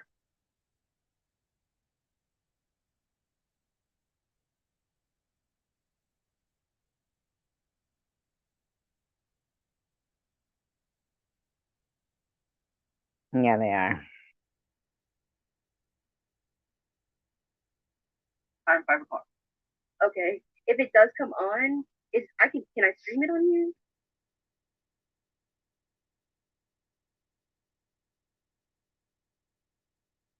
The courts now have to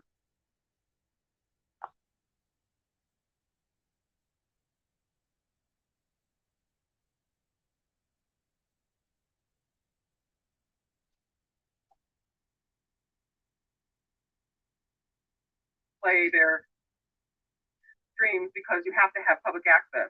And with COVID, there was no way. Hi, Sassy. Say that. If I can get away with playing it on streaming it on here, I will come on Monday. Okay. Play by play. Teddy walked up to the podium. She calls him Mr. Judge instead of Your Honor. Big mistake, Teddy. Big mistake. She's starting to cry. Oops. She just shit her pants from being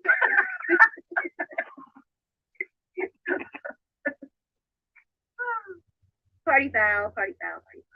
And if anyone wants a refund, yes, get in touch with Luna. If you need a refund for the GoFundMe, if you've given SG any money to her GoFundMe, you can get a refund from it because it was taken down as a fraud because she no longer has cancer, so there's no reason for her to have a GoFundMe for her cancer. So, yep. Ooh, yes. Fuck you, SG, bitch. Now, that is not true. I removed it because they were reaching out and harassing the people who donated. They stream. They stream. I hope it doesn't have a firewall attached to it. I hope it doesn't. I really do. Hold on a second, guys. Oh God. Well, she donated while she had cancer, which is most of us did, didn't we? Now that it's shut down because of fraud, you can get your money back. You're going to jail for that, Bobbles. If they're going to arrest people who have defrauded GoFundMe and defrauded people because they didn't have proof that they had cancer, well, they're going to arrest people that have accused people of the same thing that do and have plenty of proof of their cancer struggles. What you are doing right there I'm going to make certain you are arrested for. I'm going to make certain you're arrested for that. I'm making certain you're arrested for that. And I'm going to reach out to that doctor that sits there and talks about exposing people with internet Munchausen. And I'm going to tell him, how about people who really have cancer? Are you going to work hard to expose the sickos? What's your name? You coined, he says he's coined that phrase. He coined that phrase. I want to know, what phrase will he coin to describe the people who have accused a woman of having that has cancer. So thanks to him, there's sickos out there that are getting away with this. So come on now, thanks to you, buddy. Let's have you take a look at the opposite side of what you're being so regaled for, I mean, honored for, and highlighted for as an expert. I want to know if he's seen anything like this. I'm reaching out to every single one of these places where they've gotten millions of views exposing a fraud. I want to know the opposite. These bitches are getting arrested for that.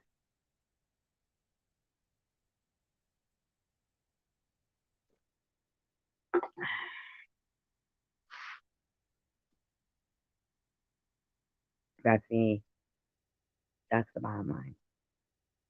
Jules, why would you block me from seeing your comments on Luna's? Is it because they're totally opposite to what somebody would say that wasn't taking part in the cancer bullying and the slander of a person with cancer?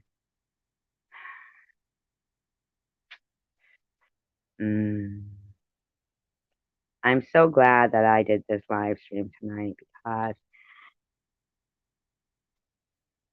my point was that that woman who was a pornographic refused to do a scene with a person who had had a history of, being in homosexual videos, and she didn't want to make a pornography with that person. Okay?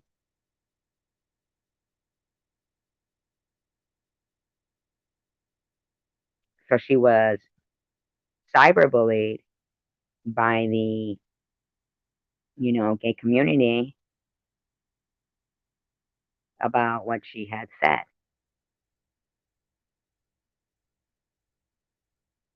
Because, making a statement like, caring about. Now, there's cyberbullying going on towards a man who was with a woman who was HIV positive. And so he's being cyberbullied for having sex with her. So we had, on the flip side, a woman who wouldn't have sex with a man who had appeared in homosexual pornography, which wasn't stating that he had anything like that, but she was just stating that, she felt it was, whatever. Same thing that Mr. Rourke is kind of making fun of in that video, right? Making fun of that. The bottom line is, when is enough enough? So they're gonna arrest people who are fraudulent, but not arrest people on the flip side for the accusation. No, no, no, no, no.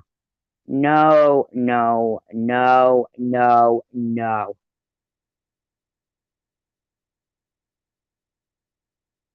No. If they can't rein this shit in, then just take YouTube off. Just take the shit down. If they don't know how to make people behave, if they can't enforce laws that they can enforce in this way, but they can't enforce them in that way, not today. That's bullshit. That bitch laughing and giggling, claiming fucking it was taken down for fraud. It wasn't, bitch. How dare you think I would allow you to go continue with this constant fucking slander?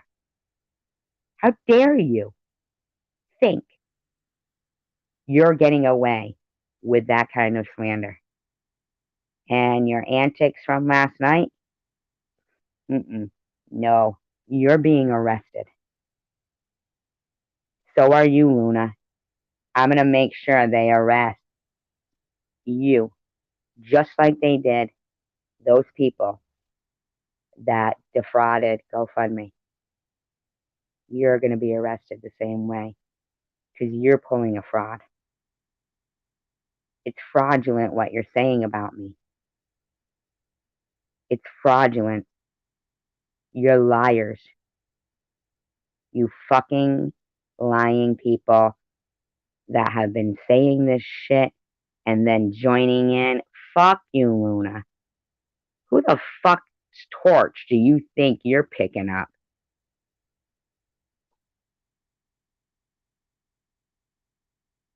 You don't get to give me ultimatums pertaining to something I've been going through.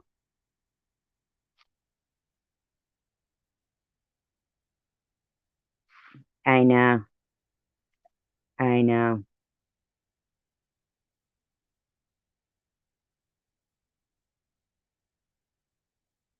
Seriously must be out of their mind. You've got to be. They've got to be out of their fucking minds to think that was gonna fucking just be okay.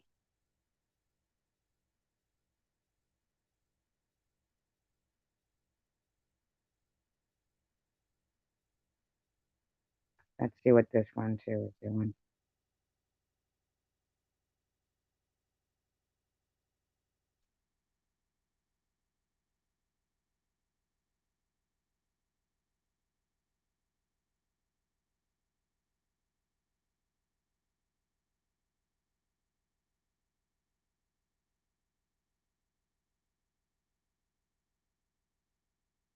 Jumped into a cat fight. And I told you, man. I'm like,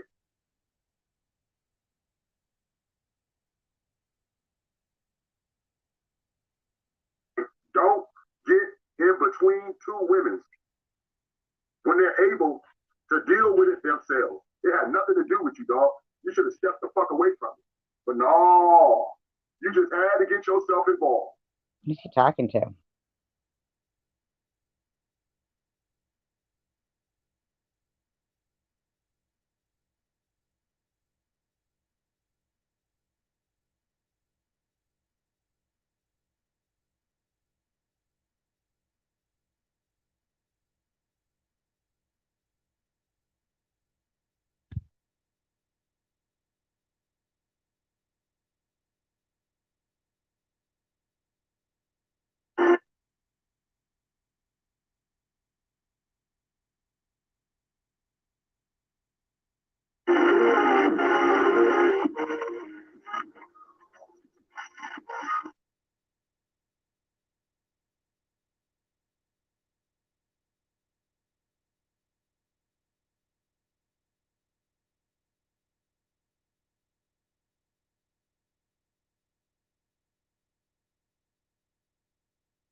You just don't know what's gonna come back your way.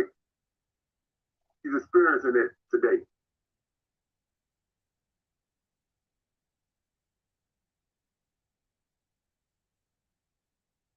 I I know he's slapping himself in the fucking face saying, what have I done? You follow, you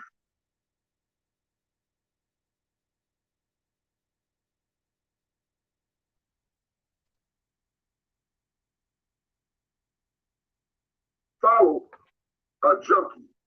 That's for number one. Just putting that out there for you while you're over there scratching the bit, while you're over there scratching your little, scratching your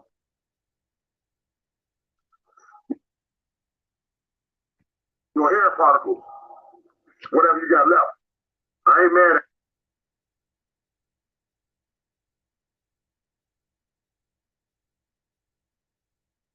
at you. I'm going to ball myself, but I'm gonna still talk about you because you over here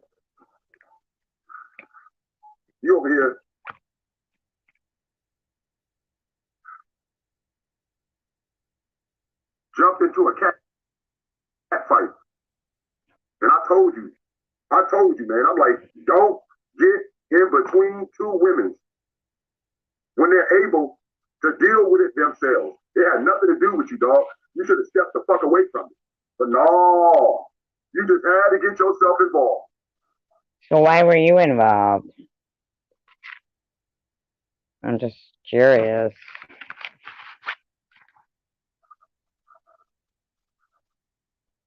The only way you know how to get some tail, the only way you know how to get some attention. I ain't mad at you, Herb, but you stupid. You stupid, dog.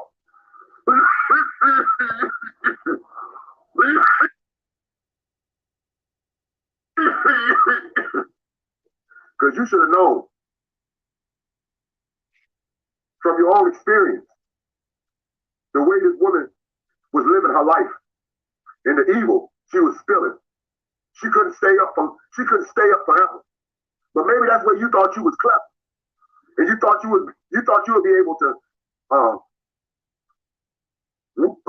maybe wind her in into your little nest so you could keep her safe. But you ain't Polo, man. You ain't Polo, Irv. For whatever it is, she ain't trying to come off Norfolk. That block, I don't know if it loves her, but she loves that block. So your plan didn't work, Irv. It backfired on your ass. So his plan to hope that she got a better life was like, I don't know, affected him how? How did it affect Nitty? And now, when all the shit done hit the fan, when everything has been said and been done, when you sat up here and tried to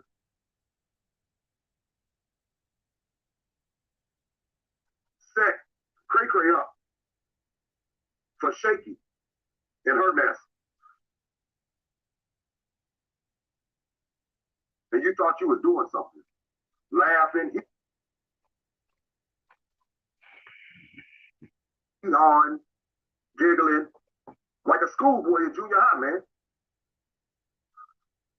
You thought it was all funny. You thought it was all motherfucking hilarious that this woman was having a mental breakdown, that this woman was going through a phase that she couldn't handle the things that y'all was trying to embarrass her about. You thought it was. So suddenly you give a shit about Debbie. But still not sharing. So your convictions stand where? I mean, I'm not sure. I'm not understanding this. You thought it was the most funniest shit. You thought it was the most funniest shit. You sat right beside Shaky, and y'all just laughed and laughed and laughed and giggled and just do not. Do you work and afford that weed that you keep puffing on? I'm just wondering. Bobbles would like to all know. the little hand movements and giggling back and forth and just having a good old time. I couldn't believe that you was kissing her ass so damn hard. But that's your way of getting tail. I can't tell you how to get your ass. You know, I was just watching just to see where it was gonna lead, man. It was a lot of ass kissing. All from you, Earth. Oh, I don't know. I would say there was a couple of ass kissing going on. You was doing everything Shaky wanted you to. So you can embarrass Cray Cray. So you can humiliate Cray Cray. You didn't give a fuck what this woman was gonna do to herself. I think Debbie kind of does that pretty good herself. What would it lead to? How would it end? Then you had the nerve to say you was gonna try to be the peacemaker by sending Mama Kelly a message to pull everybody in. And Mama Kelly don't want to fuck with you. You see how you I agree that was a ridiculous statement. fucked everything up by selling out for that raggedy ass slut. You sold out for it, dog. You sold out for Shaky. Now look at your ass. They got a whole family on. They got your whole family on blast, man. Do I think it's okay? Wait a minute. What did I just hear? They got your whole family on blast. Exactly who has his whole family on blast, and exactly why? Why? Fuck no. But ain't shit right about YouTube, dog. Ain't shit right about YouTube. That's why it keeps our interest so hard. Told you to stay the fuck out of that fight between them women, man. It had nothing to do with you, dog. You just thought you was off of you thought you was just like living motherfucking like some childhood dream. Like if you had the prom queen. And she ain't nothing but a dope fiend. Now look what you look like, fool. So nobody's allowed to be happy, according to them.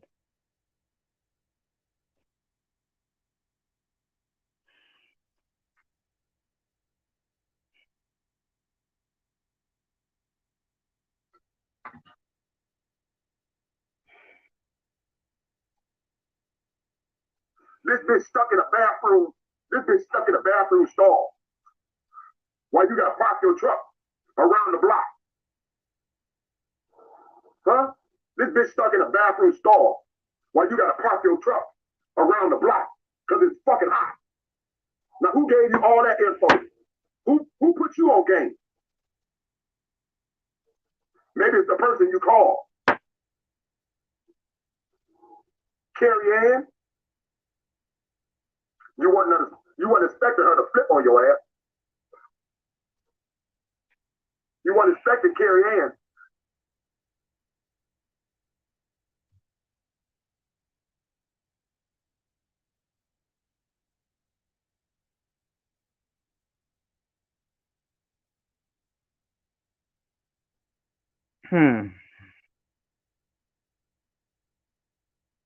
So,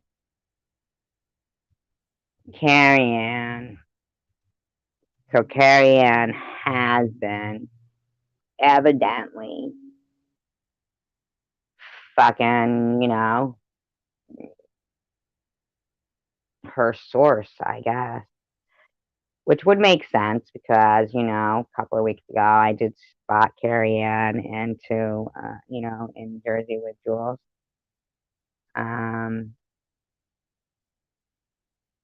That's a shame. That's a real shame.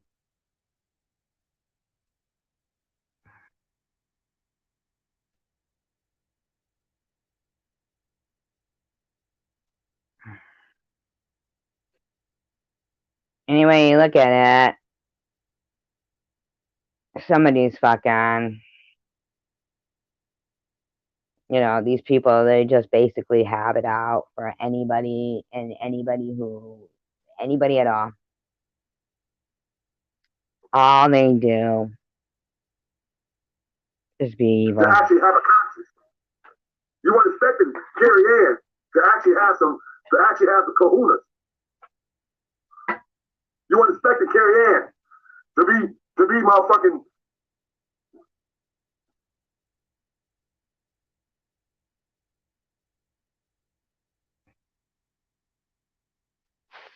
precise, to be direct. A backstabber, you mean? Hold y'all up a bit. Because real talk, Carrie Ann came with it. Serious shit. I don't know if it's real. I don't know if it's safe. I can just tell you this, man. When you start fucking with Shaky, you weren't gonna win.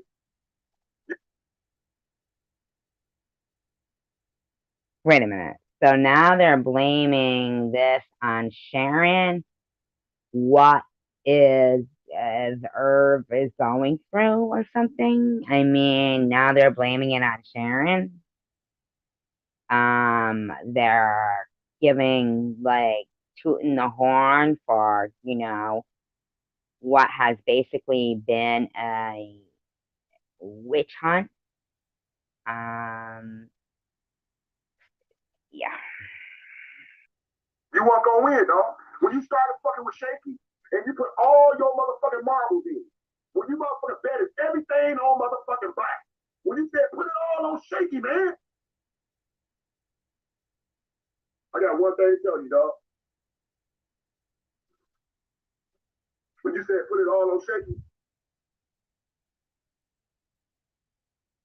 you was making a bad ass move. You knew you was gonna lose, right? You knew you couldn't win. You already was expecting to take that loss. You just didn't know it was gonna be this hard. What the fuck exactly are you talking about, Nitty? What are you talking about, Nitty? Are you saying, win or lose what? Like, oh, Sharon's gone now, locked up.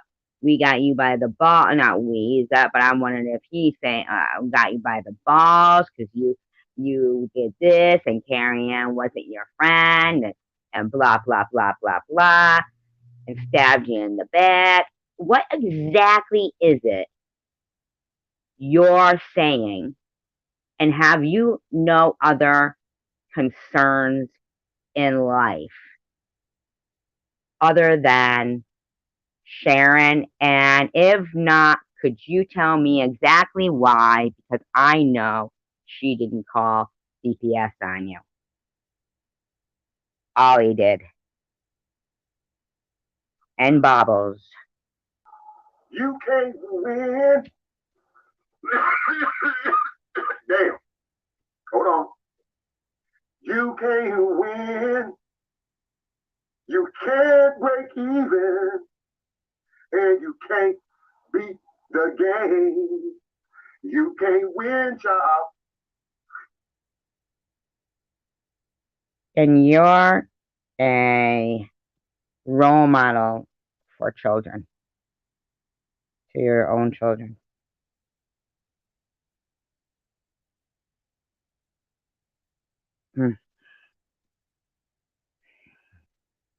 This is why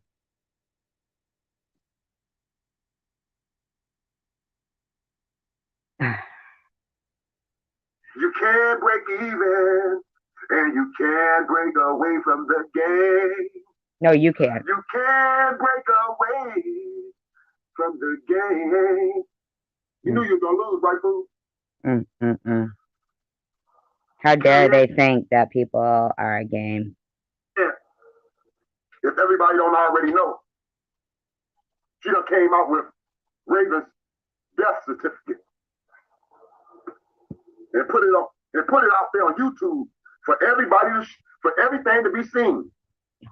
She put it right on YouTube, man. She put it right on motherfucking blast. Is it right? Hey man, when you throw I do believe that's why he sent it to her. Nitty. So you didn't win. That was not a low blow. You know, he sent it to her so everyone would see that he didn't kill her and he loved her and he didn't care if she had some type of disease that others wouldn't be capable of not exploiting, like yourself and Mr. Rourke. I mean, this man is putting himself right on the line right there, saying, look, yep, there you have it. I didn't kill her. You know what I see? He loved her.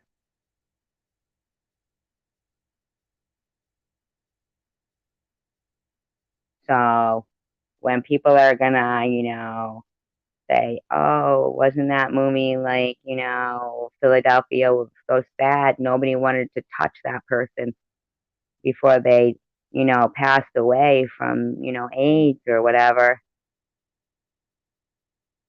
or lepers, like Princess Diana, where she would go over to leper colonies, people who just want to be touched and held and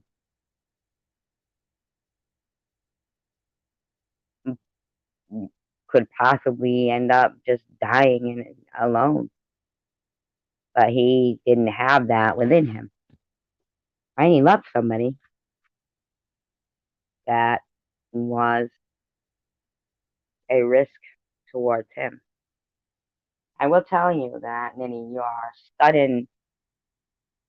sudden support for Debbie, and the separate support of, being able for these people to differentiate between two women as to, we will support Debbie, but not Sharon against the same man is ludicrous. Ludicrous. Ludicrous.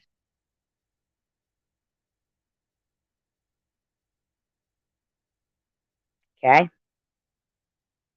And I'm here and we are here in this channel and the people who rewatch this stream, and I hope Sean Rubin does and hears that he's loved, that we've simply had enough. Not of your behavior personally, but the lack of the authorities being able to see that Debbie, who's cried rape and maybe has been raped, but she sat there and talked about rape and talked about the man's asset in the same live stream. No, it didn't start because somebody spread AIDS. No, it had nothing to do with AIDS. That's what these people don't understand. That when you get people like us in our age, in our 60s and 50s, that are suddenly blown away by trying to partake in what everybody else in the world is doing, electronics and YouTube, and being able to post their enjoyments of things and their accomplishments of their children, and share their fun lives. They're not allowed to. They're encouraged to discourage, and it's not okay.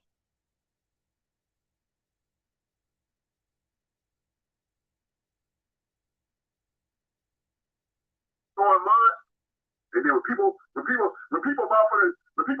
the mud fight and want to start picking up knives and picking up all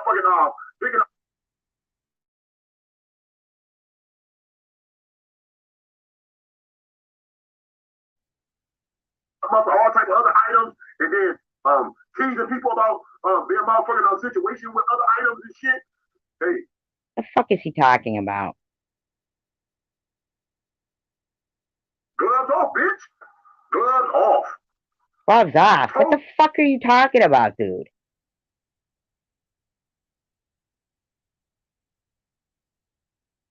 I told you to stay the fuck out of that cat fight, dog. I told you. But nah, you just couldn't do it, could you? You were in it. What? He couldn't be friends with somebody? Telling your ass. Couldn't be fucking friends with somebody? And this guy puts in his title, "Keep it up, chosen one, hot off the press." Am I the only one that knows that that's bumper humping in its finest? This guy invented bumper humping. Come fucks with me. Come fucks with me. I ain't got nothing better to do but ride through motherfucking state to state with a known junkie, man. Fuck you, dude. You get a bunch of fucking asshole bitches want to put your real name out there and shit. And fucking harass. But they've seen you go off on a woman and have no qualms about it. That, oh, well, don't fuck with Nitty. You know, he doesn't mind fucking with a woman and physically threatening and being, you know, mean. So let's all support him. No! Let's all tell him, hey, Nitty, I've seen better behavior out of you. Would you mind? You immature, dog.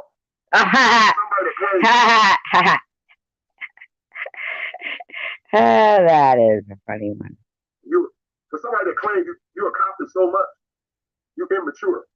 While you sit there and toke on your weed. I would think that all the immature shit that we can see for ourselves, that you have got yourself involved with. No, that you do. My God.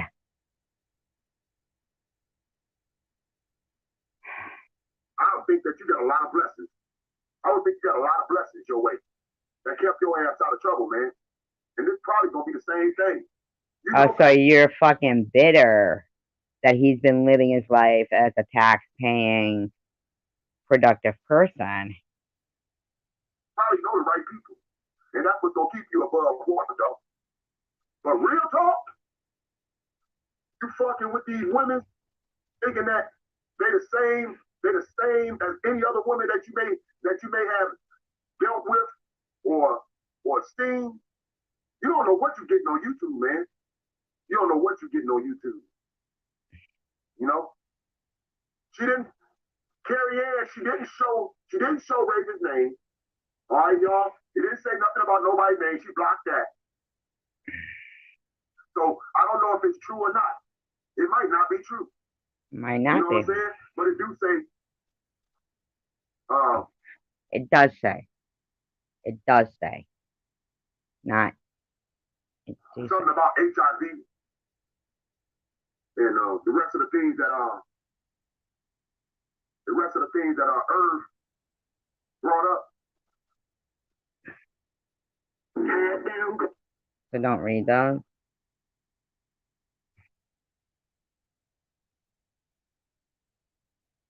Yeah, the rest of the things that Irv brought up. But I don't know. His Kirkland got hers up. Are you fucking kidding me? Kirkland got hers up. So that's that. Y'all can see it's blocked on top. You know that you can get stuff like that. Where's the signature? Where's the signature of the, where's everything? You know that it says number 1, acute hypoxic respiratory failure, decompensated cirrhosis of the liver.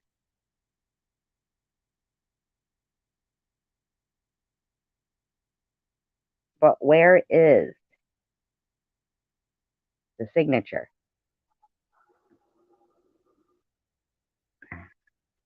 Well, that's that. It says. So I didn't know that there was no name on this. I didn't know there was no name on this and no signature. How do we even know this is real?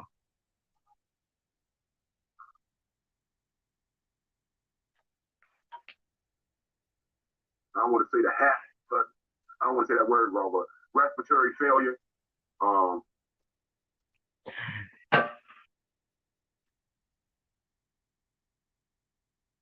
I know I probably said it wrong.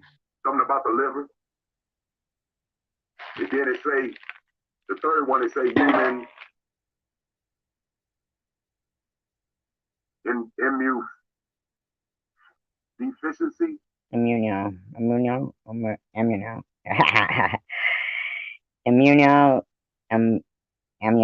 whatever. HIV. Something like that, virus. Something like that. Anyway, I can't even say it there. But anyway, yeah, that's some hard ass shit for somebody to put. But it doesn't say a name, and it doesn't say a signature.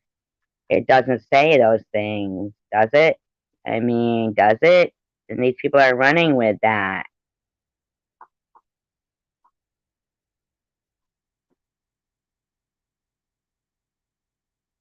I don't know. I mean, I really don't know. On YouTube, man. That's some hard ass shit for somebody to put on YouTube. Is it right? I don't like playing with the dead myself. I don't like playing with the dead. That's good. Let the dead rest in peace. That's I don't care nice. if they my enemies. Once they go, I don't mess with nobody and they loved ones, dog. Because people get caught in their feelings. That's nice. That's a good way to think. Appreciate that. Man, it was hard for me to believe a lot of stuff on this YouTube shit until I was on this bitch. I've been on it now for like 2 years, man. Well, at least he's starting to say things that I can agree with. And this YouTube shit, this YouTube is the devil, man. That's all I can say, man. It's the devil, man. If you ain't met the devil, you gonna meet that bitch. That is true. That is true. Devilish laughter, you know, true. But sometimes, you know, with that easy access to reach out to people, man, and to get a quick response, YouTube like the hottest thing. Yeah, you know, it's almost like an addiction with a just like he's saying, immediate gratification. It's immediate gratification. Yeah. He's very smart. What he's saying is correct. What he's saying is correct. It's immediate gratification. Very good. That's good. Good point to point out. I myself, I have never pointed that out. But I have seen that explained in a lot of when I've been doing research on, you know, this kind of behavior. And so I do appreciate him touching light on that because that immediate gratification is being met on YouTube. And it draws you in real quick, man. You know, I can't even lie, man. I'm addicted to YouTube. You know, but it comes with the good and the bad. And this part of the bed, when people can dig into your family life and expose your ass. I have to apologize to Nitty right now because before I jumped on him, I should have given him more time to talk. Okay.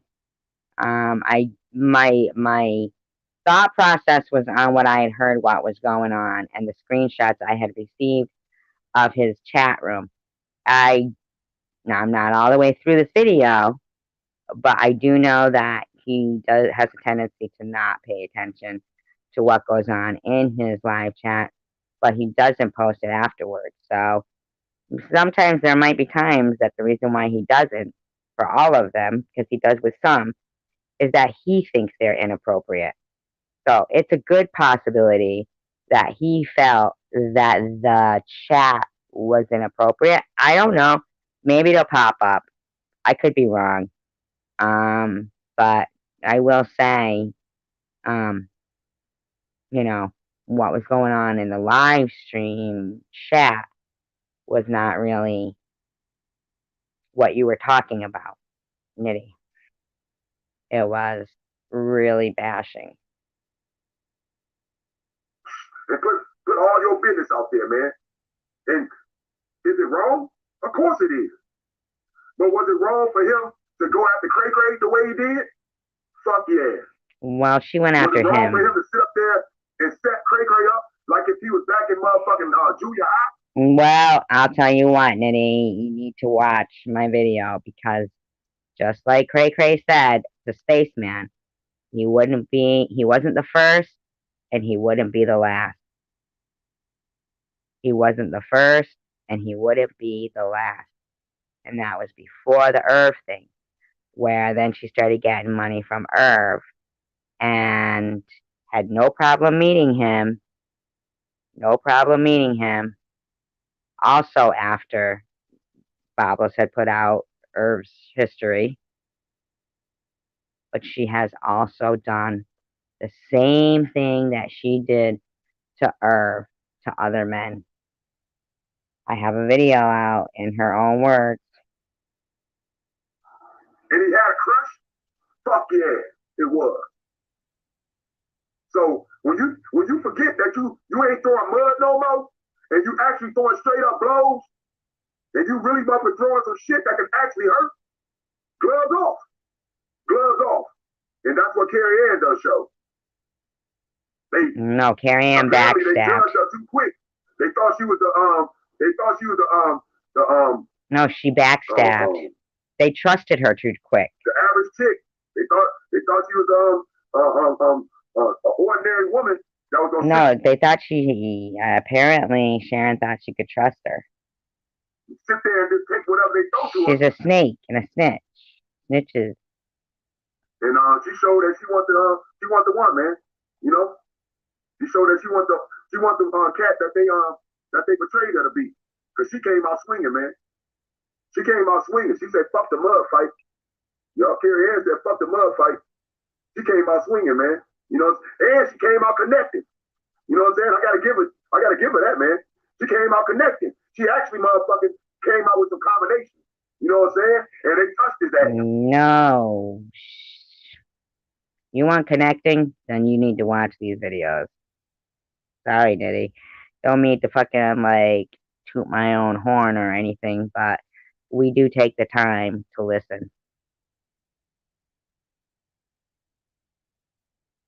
Believe me, they touched him. Because that's who he called, man. That's who he called when everything went left. When everything started going the way. Because he knew she didn't have a channel, and he thought she was Sharon's friend. She was her mod. So he thought she could be trusted. And apparently, she wanted to pull the first punch, what she said, right? He didn't have no control over it no more. He called Carrie Ann. So she can make sense out of it. And you know what Carrie Ann did? She remembered what that bitch Shaky Shady pulled on her. What? How she tried to stun on her. How she tried to floss on her own show. How she tried to motherfucking not give her the time that she waited so long. No, she'd already hit the. See, Nitty, you're so smart, but can't you be that smart all the time? I mean, even when it's concerning Sharon. And she motherfucking made sure that they was gonna call the popos. It was a setup, baby. It was a setup. Yep. Huh? The whole damn time. Shaky thought she was out here motherfucking putting some damn spell or weaving some damn web around somebody's ass. And you forget YouTube is a big ass world. Okay. You don't know. So what I just said is correct. What I've been saying is correct. When they're sitting there laughing, saying, I'm a conspiracy theorist, I'm correct. He just said it. It was a setup. It was a setup. He just said it. It was a setup. Yeah. And that's what Sherry Ann showed. You don't know who you're fucking with, but you found out, though.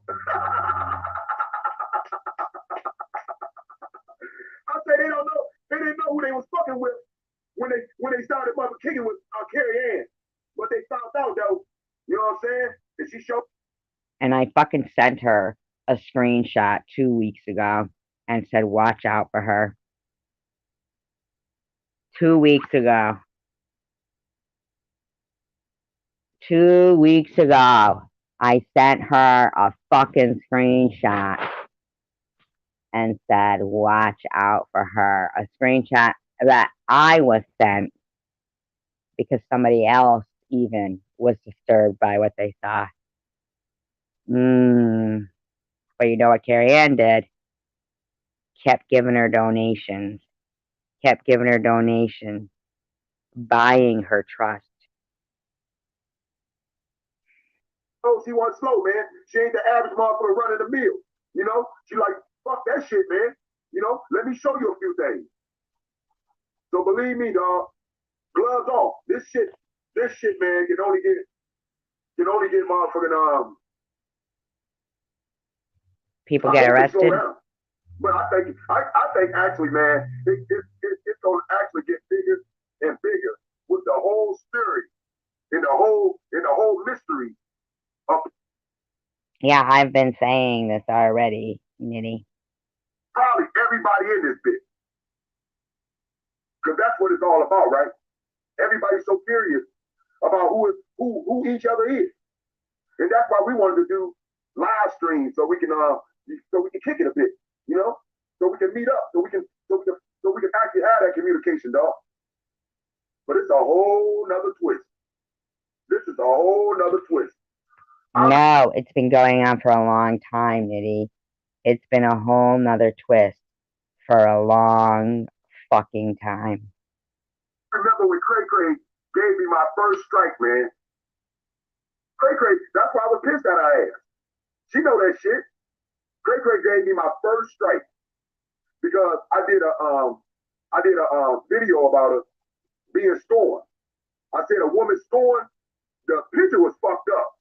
That's what she probably was most mad about.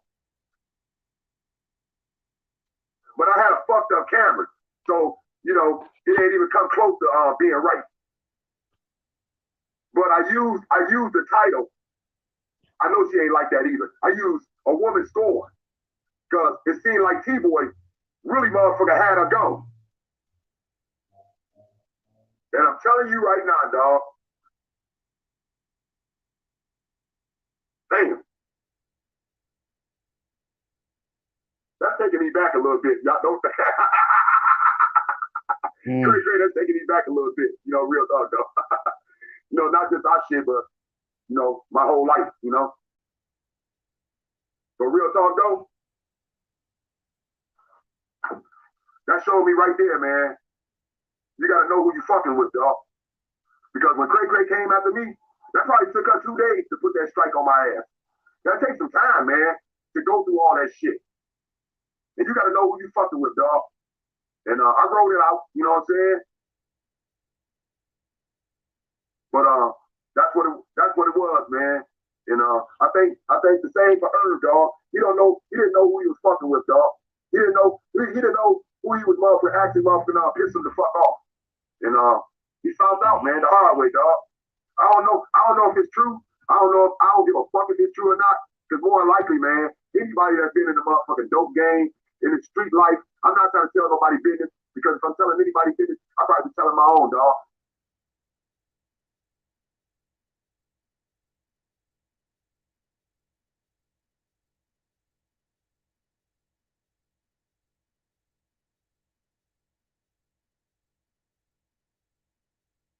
Mm-hmm. Hold on.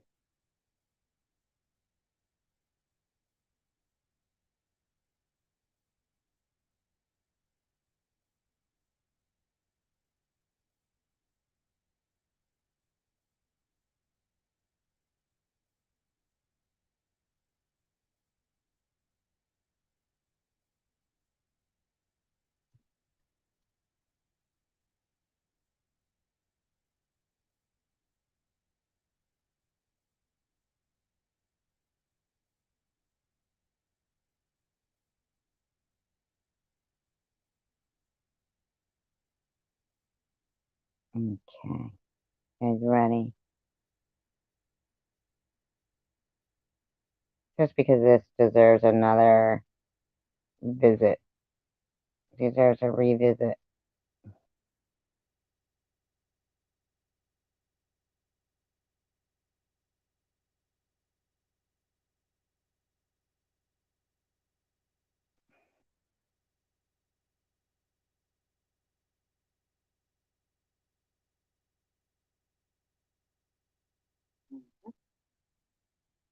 I don't know how many people have seen or watched. No, it's not plastic surgery. It's not. Because when her camera flipped,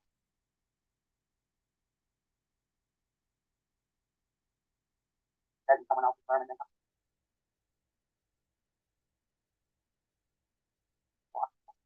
No, she told her daughter to do that.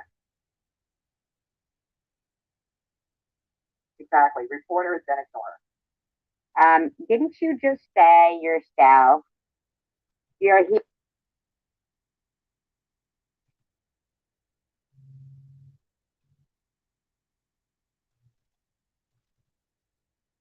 Grill. Almost 76. The grill. She's got a grill in. Like my age. A grill made out of corn. She is my age.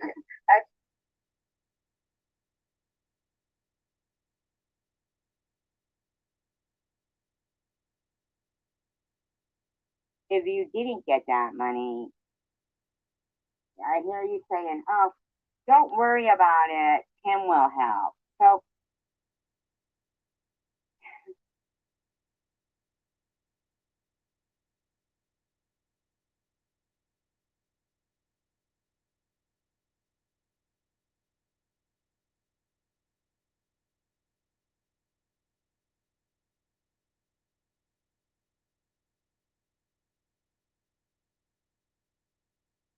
information out there.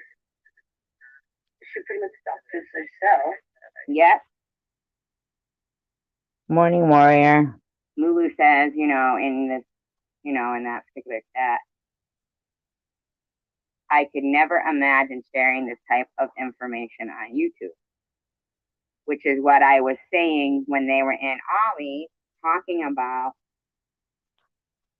Debbie was talking about her daughter and Fulla and this and that. I mean, what the hell is wrong with that woman? Other than she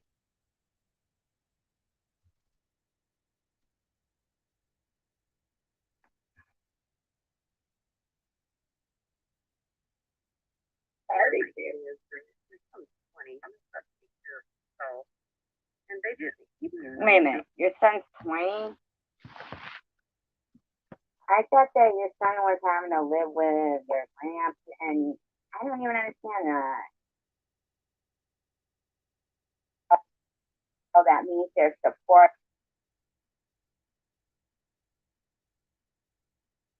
putting this and that.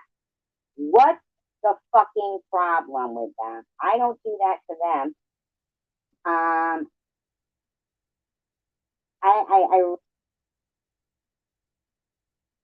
I'm looking for something here. Hold on. in justification for being a fucking shit mother. Hold on.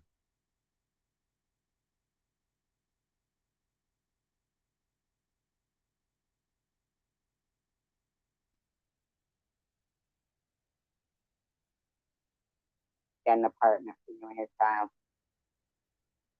How come? Why do you have to still live with your mother? I did relapse. But my son was and my daughter most of the time. And, you know, his friend came over, so they were over in his room. So she gets to relapse consistently every time she scams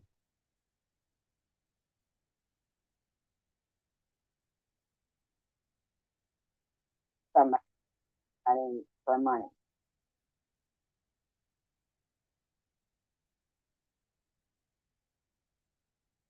Now, I just want to know,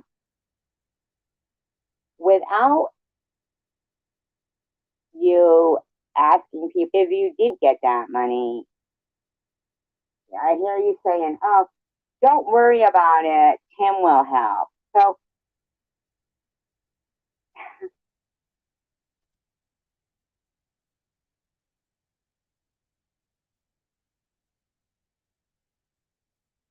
I just don't understand. You had thousands from Spaceman, thousands from this guy. You had like shit back from your taxes, and all you ever do is relapse and get a motel room with it. Sorry, Debbie, but you've been putting up a lot of shit about me. And I just need to refresh everybody's memory about your pattern. And then you have to ask people,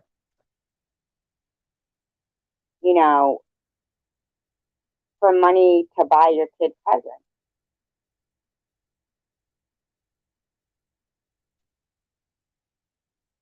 I mean, and you have the nerve to make fun of Sharon about where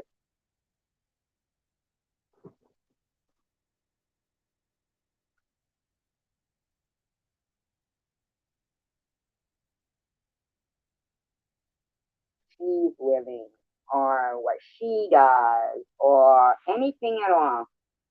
You have the nerve to, and then when things don't go your way, you start crying about your situation, what you went through, that you self-harm, that you're depressed, that you're on pills, that you're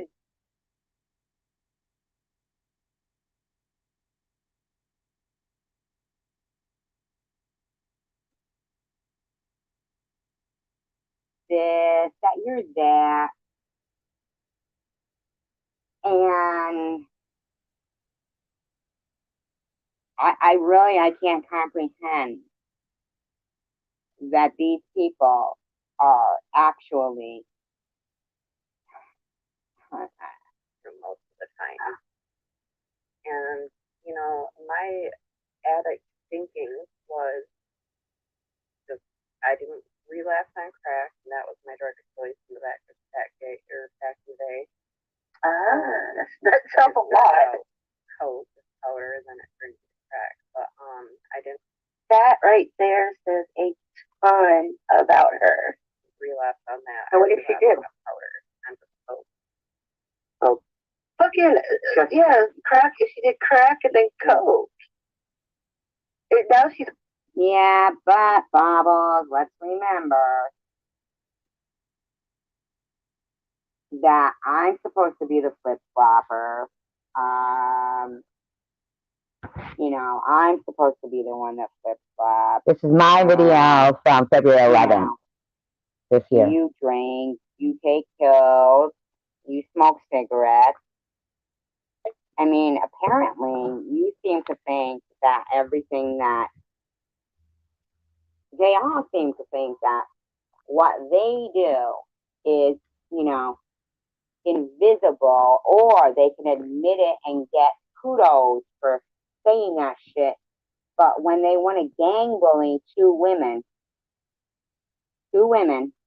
for no reason, they seem to think that they can sit there and that as if they are not,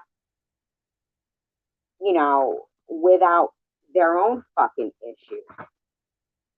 Why can't they deal with their own issues?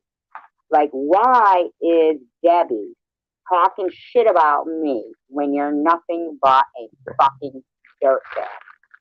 I want to share it. I'm just gonna smoke weed.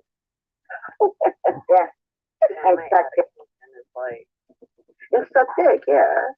Yeah. Old trucker dick. I knew I was gonna hurt my son by telling him I didn't want to move into the So pause this for a second. Okay. Oh no, she did no. Pause this for a second. Now, how long ago was this? Because if people can't tell that this woman gets a little bit of money in her hands and then, spends it, gets tempted to do coke, she's doing coke. Now, I want everybody to know that the day that this live stream was up is because that day Debbie decided she was going to make a live stream and say she was going to harass Baba's grandkids. She was going to, actually she was telling me I was going to go to hell. When I died, I was going to go to hell. And that Tiffany was the whore of YouTube. And harassed Now, mind you, once again, I hadn't done anything to Debbie. But she seems to feel like, but now they're all friends, right? But I'm the flip-flopper, and I'm the evil one. It's up 15 hours on a fucking night, and I'm not doing coke and everything. Yeah. Matt, or I don't know, does your face go up? Well, your face up like an allergic reaction? That's Maddie. That's Maddie. I know, right, Lulu? And this is from May 31st, 2021. So, who's the fucking flip-flop? Because we've all still been here. They're the flip-floppers. Right? You're right, yeah. Like that. And look at she's in one room and mom is rocking it up next door to the strangers she just met. Unreal. You can't take your kids to meet a guy offline. Well, she didn't. Now, the only reason why I'm playing this is to remind people that this is the particular behavior that goes on amongst these people. They think that whomever is playing their game with them is who they can loudly and aggressively support. And until they're playing their game with them, that I don't see any email here either. I look. They can go against whoever isn't, whoever's useful to them at the time. Now, see, I've never been that way. So I've never been, as useful to them as they would like. You know what I mean? I'm a straight shooter. I will say, hey, fuck, I'll do this stuff. I don't care because I see, it's not that I don't care, it's that I care. I even cared about when Debbie was getting, harassed and stuff. But she's so fraudulent in her personality. Her personality is not you know, it's mean. She's mean. She's mean. You know, most of these people are just out and out, obviously mean. Even some of the laughter that I hear from them is not laughter that they, giggle and suppress. It's laughter that they go, ha ha ha ha ha ha ha ha ha. Like evil. Evilness. It's evilness. So now you can remove her email there, Night Owl, if you see it.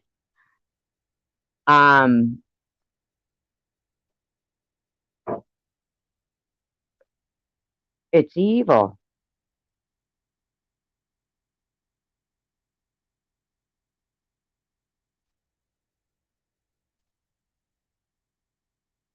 I don't see it, so perhaps Night Owl got it.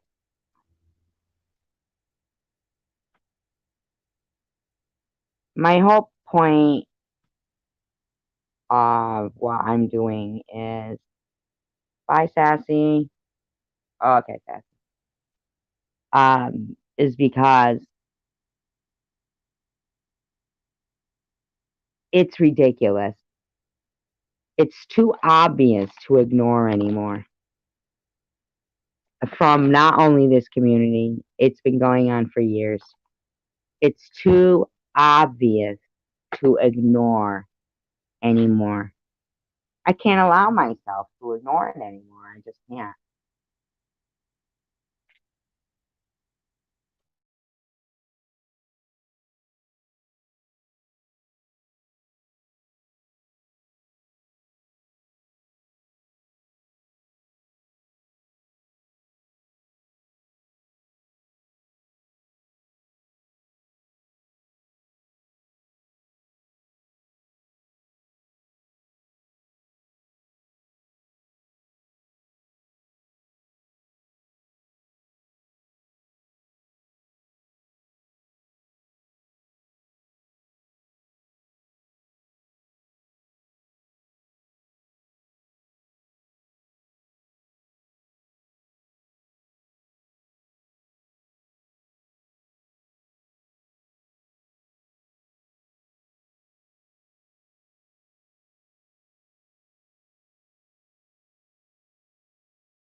It is beastly laughing.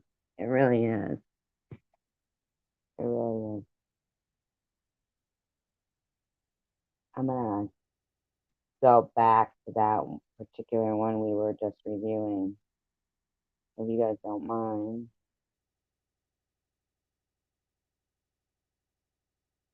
Not the one that's mine, but the other one.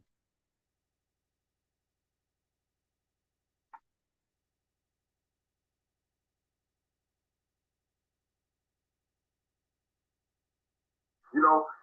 But when you live in that lifestyle, dog, you can't be motherfucking acting like, you know what I'm saying, you surprised if you get a call or you get a negative result, a positive result, or something that, you know, you might not want to face, dog. You know? But that's why, you know, I don't know, man. It just certain people, man, can deal with shit better than others. Yeah, but Nitty, I do believe some people are more vicious in their attacks that are unnecessary and not encouraging or conducive to making a positive environment for anyone. But yeah, man, that was a dagger, dog. That was a dagger, man. Real talk, man. Yup, yup. The shit they throwing at Earth right now, man. I don't know how he gonna deal with it, dog. You know, is he gonna try to save? Is he gonna try to save Shaky? I don't know. He a sucker, man. You know. I don't know, Nitty. I think you're on the fence about the fact that you know yourself that YouTube has gone just a bit too overboard in allowing what they allow. He's a sucker, so anything is possible. You know what I'm saying? Anything is possible, dog. He a true sucker fest ass addict, dog. You know, that's the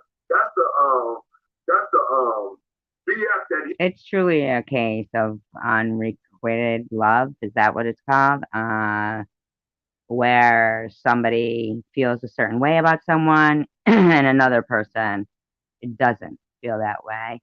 And I think we've all been there where, you know, there's somebody who's attracted to us, but we're not attractive to them, whether it's, you know, the girl, the guy, the girl, the guy, the guy, girl, whatever it may be.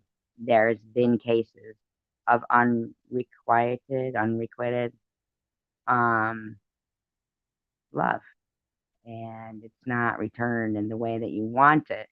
Someone wants to be your friend, and you give them so much as a friend that they're just thinking like, wow, I mean, we can definitely overcome what you're feeling, and never think that somebody would be that much, you know, thinking someday you'll see, someday you'll notice, someday you'll see. You know what I mean? And that can really make some men I've seen actually go out of control. They really have ulterior motives within their friendship. He was trying not for us to see, dog. They go by the guise of wanting just companionship. He's an addict himself. That he's caught up, not just motherfucking on the drugs, but the lifestyle. You know, with the women. You know, that's why he keep on ending up with these same type of women, dog. You know. Well, you date them too. I mean, nobody's perfect. The heart wants what the heart wants. It ain't nothing new, man. He should have knew that Shaky was gonna motherfucking blow up on his ass again. Well, perhaps, though, you know, somebody's way out somewhere. You don't know what went on, though. You can't keep assuming what people should have known. Nobody has not made mistakes in life and then even repeated them in hopes that they, you know, there's so many reasons. This actually Shaky third damn time.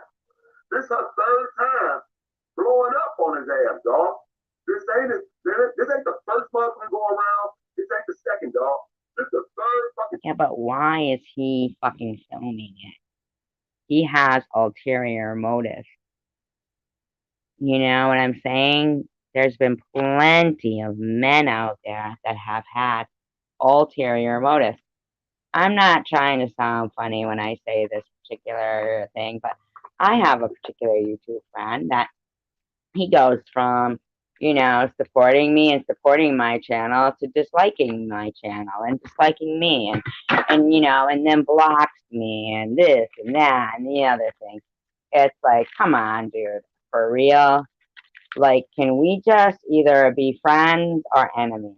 Pick one. I mean, seriously, it's pretty ridiculous. I mean, let's be for real, you know? And, whatever. I mean, if they want to just, you know,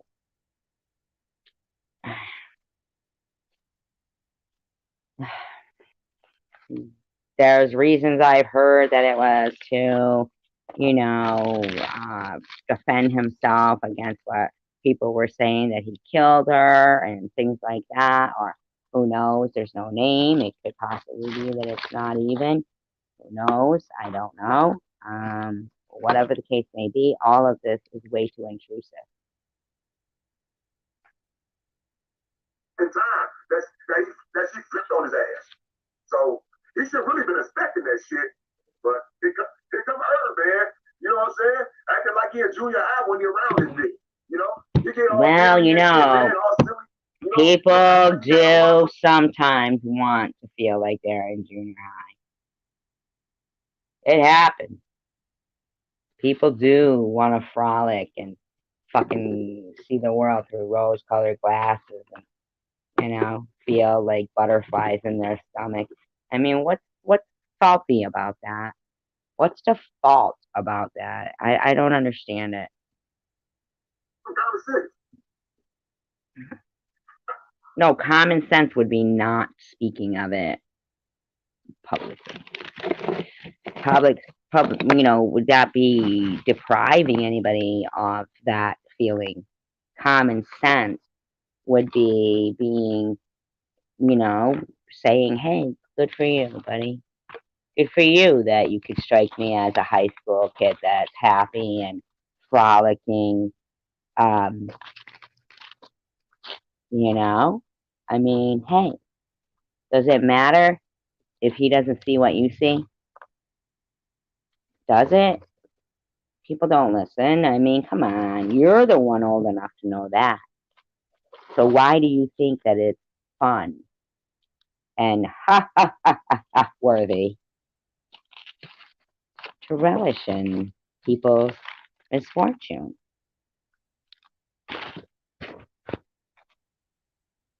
I mean, but you're defending the guy and attacking the girl, but defending the girl and attacking the same.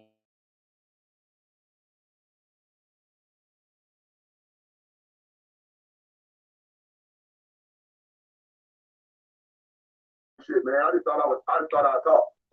Kick it like we always do, dog. You know what I'm saying? I know y'all tired looking at his face, though. You know?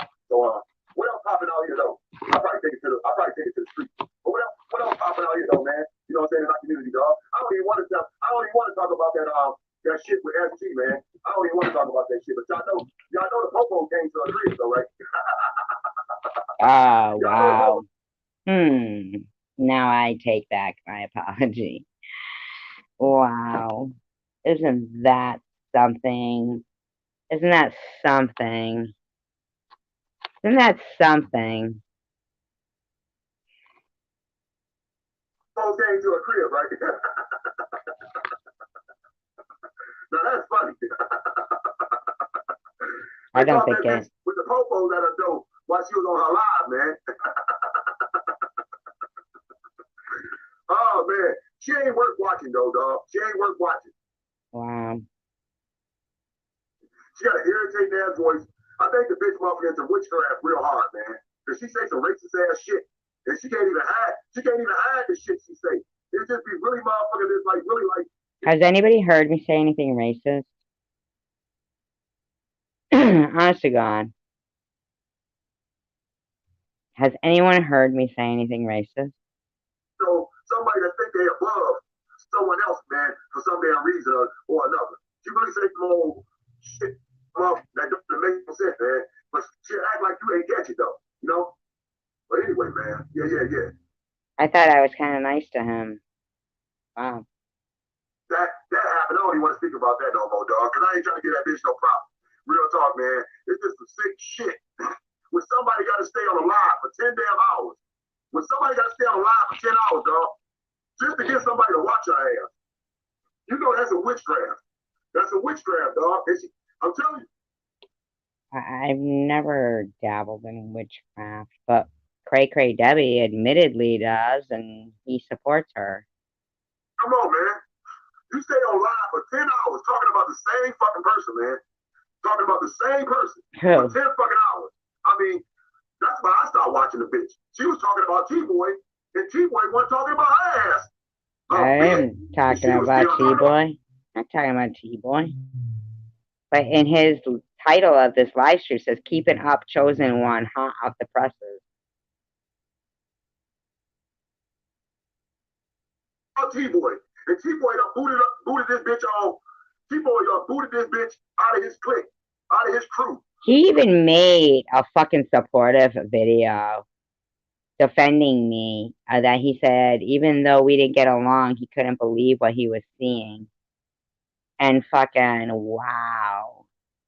Many motherfucking blue moons ago, dog. A couple years ago. Wasn't it just recently that Bobbles fucking interviewed Tom Reed and talked about me? I say something wrong with that bitch. And then I just seen her making all type of motherfucking stupid ass videos that didn't make no sense, man. You know, she a stalker, man. When she claimed she got a terminal disease, such as I never claimed I had a terminal disease. I never claimed I had a terminal disease. Never claimed I was terminal. Never hoped to be terminal. That's like these motherfuckers. You know, but she got all this time to motherfucking invest in the stalk someone else while she's fighting for her life. It just didn't make no sense, man. I started fucking with the bitch anyway, man. Nitty, man, D-City, man, y'all ain't know how we did it, man. What's poppin', man? What's good, man? Wow. Gross, huh? Man, we taking this shit to the street, man. I ain't even got shit to say about this motherfucker no more, dog. Real talk. I want to roll up anyway. Gross, huh? Yeah.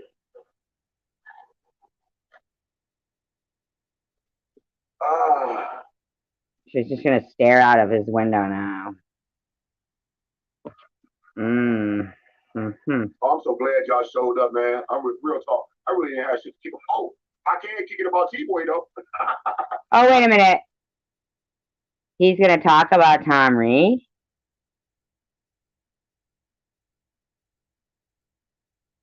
Is he really?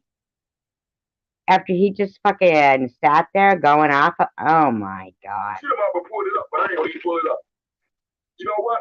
We done stayed on T-Boy head so hard. We done stayed on T-Boy neck so fucking. Oh my god, wait a minute. Did he just spend his breath, waste his breath, putting me down, claiming I've been on Tom Reed? And then like seconds later, fucking pats himself on the back saying we done stayed on Tom Reed's neck? Holy mother of God. Fool, man. That he over there, man, checking himself. Yeah, he checking himself, dog. He just said. So you're the fucking stalker. So you're the stalker, is what you're saying. Out his own damn back. He said he wasn't helping not one other bitch ever again. Damn. I ain't lying. I doubt he called them bitch. I'm not helping no other woman that I ever interviewed again. I'm not helping no one else with any channels or I do believe he said that a long time ago, wasn't it? Or promoting anybody else, or and you know what that's about, right? He said that out of his own mouth. He's like, I'm not dealing with anybody else with their stalker, with their own channel anymore. I would not promote nobody. I would not suggest anybody to go to nobody's channel or anything to that effect. And y'all know what that's about, right? Y'all know what that's about. Yeah, you using his fucking name with the avatar picture of a girl that was not hit by a car, that was shot in the head, that was, confirmed by a woman who now is dead. I mean, I don't know. What? What? She said it was a man of color she was afraid of. Was it you? In my opinion, very suspicious. What would you like to say?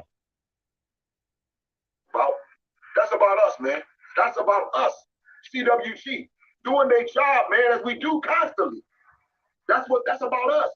Staying on his head, standing on his fucking neck.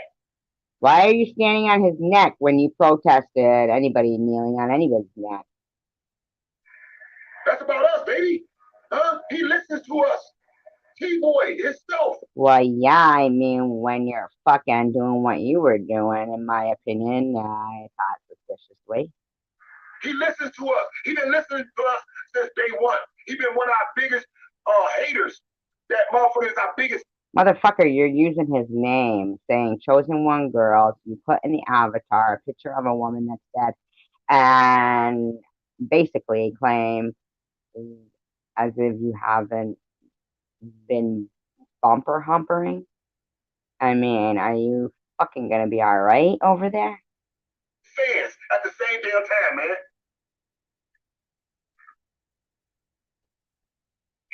He know this shit could and should erupt in a fucked up way. That's coming back with his name, with his signature on every damn thing. Wow, really? You know, now you've got me even more thinking what I was thinking to begin with. Angel didn't say she was scared of Tom. She said she was scared of a man of color. He know. He don't want to be involved in what's going on with Maddie and Gerald. He's trying to separate himself from it. What are you gonna do? See, that's very, very alarming to me. See, you're a very alarming person to me. You are very prejudiced. Shit, now, dog. He don't want to be involved. He don't want to be involved what's going on with Maddie and Gerald. He don't want nobody to connect him with that motherfucking world. But the crazy thing is, he's still making videos. He's still making videos. He's still. Why can't he make videos? Putting out repeat videos. Because of you. Because you're so odd that you use a deceased girl after you just said you leave the deceased alone. You leave the dead alone, let them rest in peace.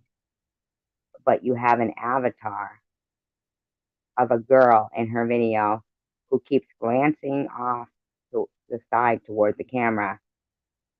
Too sad. To look very disturbed.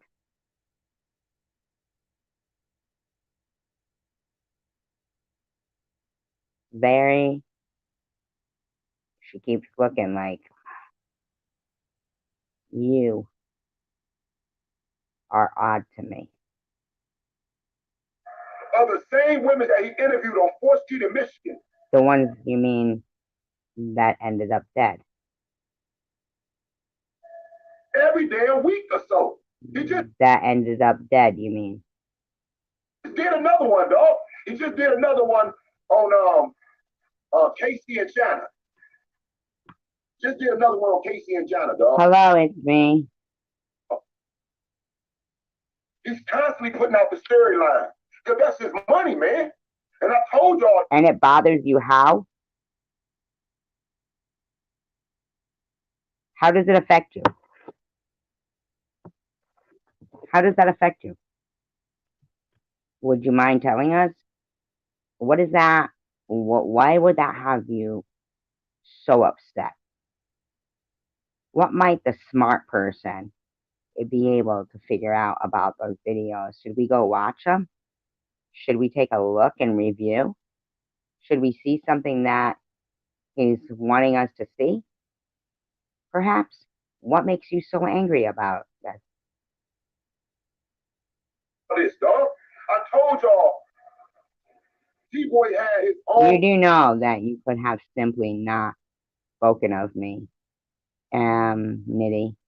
or entertained any of the derogatory, slanderous comments that appeared in your live stream, and then I gave you more credit than due, correct?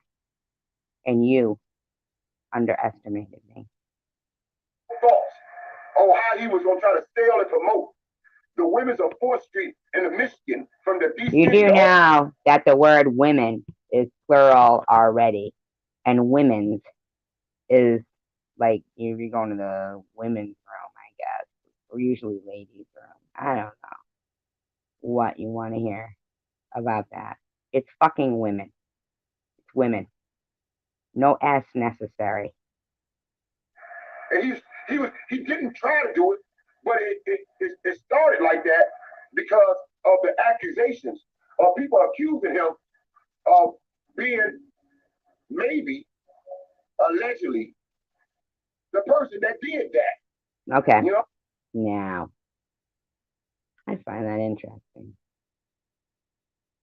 Because Angel, you know what? Fuck it.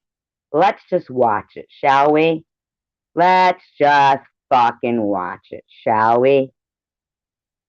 Angel doesn't say she's afraid of Tom. She says, well, let's just hear it, shall we? I think it's necessary.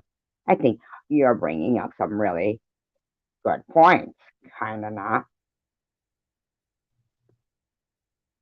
So we're going to start right at the beginning here. Mr. Tom Reed, I hope you don't mind. I'm actually doing this in your defense, okay? So you should appreciate it. He uses Monica. What did you think of the video? You know what? Okay, so I'm going to go right here. Angel, very pleasant woman. Southwest Detroit, 5-2. I've seen this lady down here before, but I've never had a chance to interview before. And evidently, you've seen some of the videos I put on YouTube. Yeah, yeah. And how were they brought to your attention? Because I think I was looking up 4th Street shows, and that just happened to show up. Okay, well, I never referred to anybody. No, usually if you look up a certain thing, certain. What did you think of the videos, Alana? So there must have been something called 4th Street Hoes. I bet ya. Now, I've never looked anything up like that on YouTube. If it behooves anyone, or it might behoove us, to just type in 4th Street Hoes and see if somebody already had a channel pertaining to these 4th Street people. Right? And because I only found Tom because of abandoned Detroit and that kind of stuff. And it's like Nitty said, he didn't mean for it to turn out that way. It just did.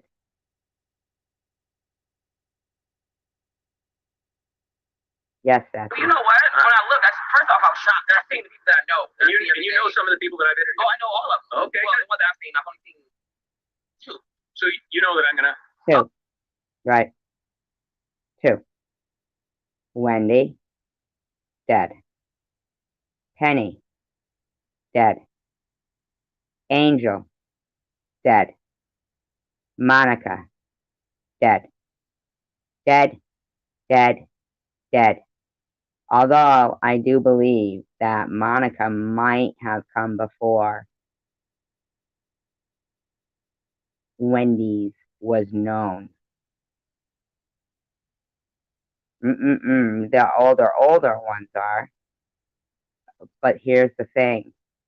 If there is a channel, and I've never looked it up, that was 4th Street Hoes, that would be interesting to know. You know, Nitty, I'm glad that you like a good mystery. Me too. Does anybody want to type that into YouTube, 4th Street Hoes, and see if there was actually any videos that come up, 4th Street, Detroit Hoes, or something like that, that are not Tom Reed, but are somebody else that might have felt that his toes got stepped on? Oh, yes, you know I'm gonna upload it. Just with your permission. And I know I'm gonna look. It looks fine. Thank you. You got a good personality. Thank you so much. I appreciate that. Can you just give me a name? Now, Tom did not on purpose. I honestly believe, I will honestly tell you, this is how I feel that it went down. I don't even know. I guess maybe Wendy he had spoke to, but I don't think like, I think it was like a whim thing, the Wendy thing. And why, who lives with their parents at almost 50? Oh, yeah, the lot lizard stuff. He kept going around talking about lot lizards, lot lizards. Mm-hmm. Name that I can refer to you by? Angel. Angel, how long have you been on the street? Well, to be very honest, as far as tricking, I have been back and forth when it comes to Since you were 13. because I was taken from my mother when I was 11. And See, the system doesn't always work. In fact, I don't know, man. Seems really sad. go back and forth in foster home and group home. Yeah. So when I was AWOL from group home, this was my way of taking care of myself. You know, Is that right? going out making some money, make sure I had new clothes, make sure I had opportunities, and I never was bad. I always was helping. Now, Tom really gave me a whole different view of this type of stuff going on. I mean, I was hooked, but I mean, like I said, he had been going around, bouncing around in this squeaky car, squeaky truck or something that he had, showing abandoned Detroit, which I only looked for abandoned cities. I was unaware of, any of this. And he's driving along on one of his videos late at night, leaving an area that he had shown us during the day. And it was an industrial area. And, it was very, like, dark. It was so black. It was creepy. But it was the way he had to go in order to get up onto the highway to head back to his sports home. Lo and behold, here's this girl sitting there in the dark, like under this street lamp. Like, man, it was so desolate.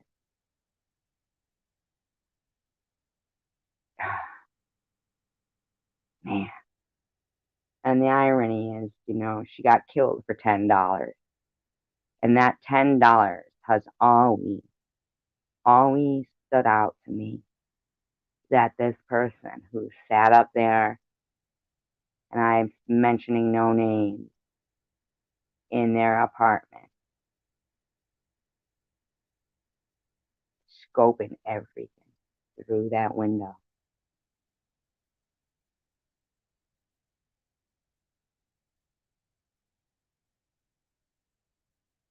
Hated him since day one. So then you would never know I was doing it.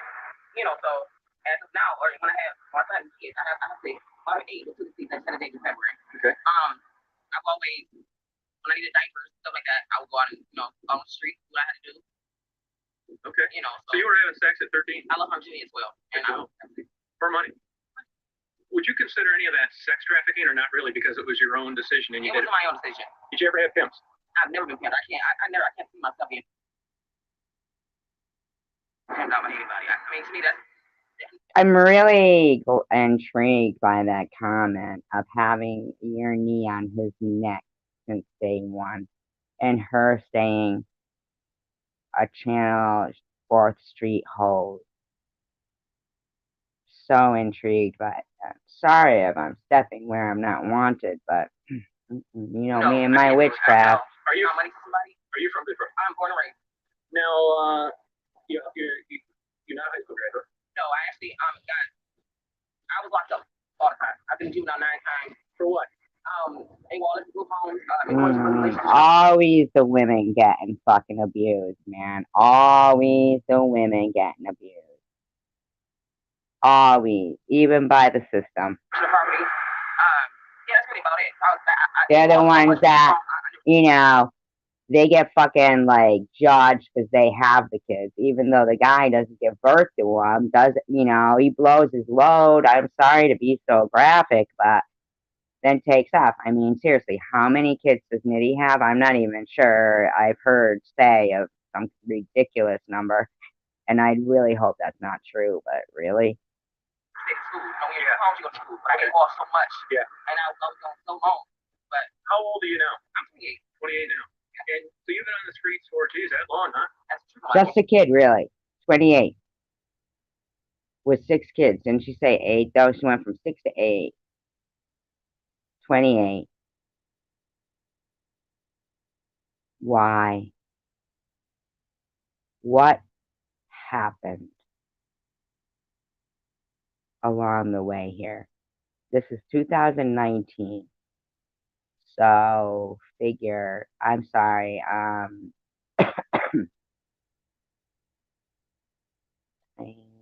what does that make? 1990 something, right? I mean, 19 what? Come on, when was she born? If she's 28 in 2019.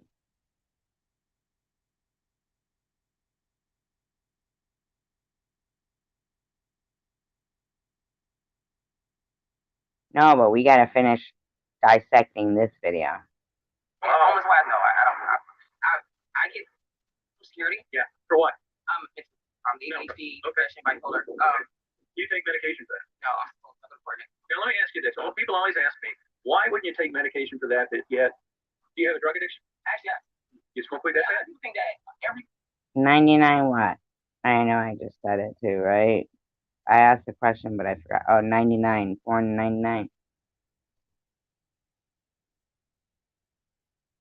No, that'd be 20 years old. It's 28. So 91.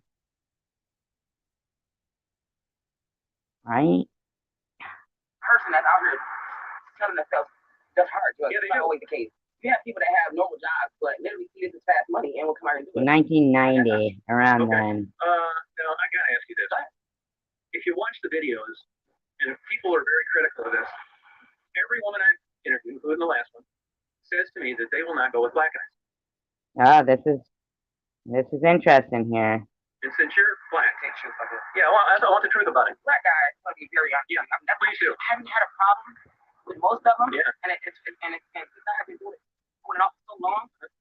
She looks off to the side there. I encountered my first problem with the black guy.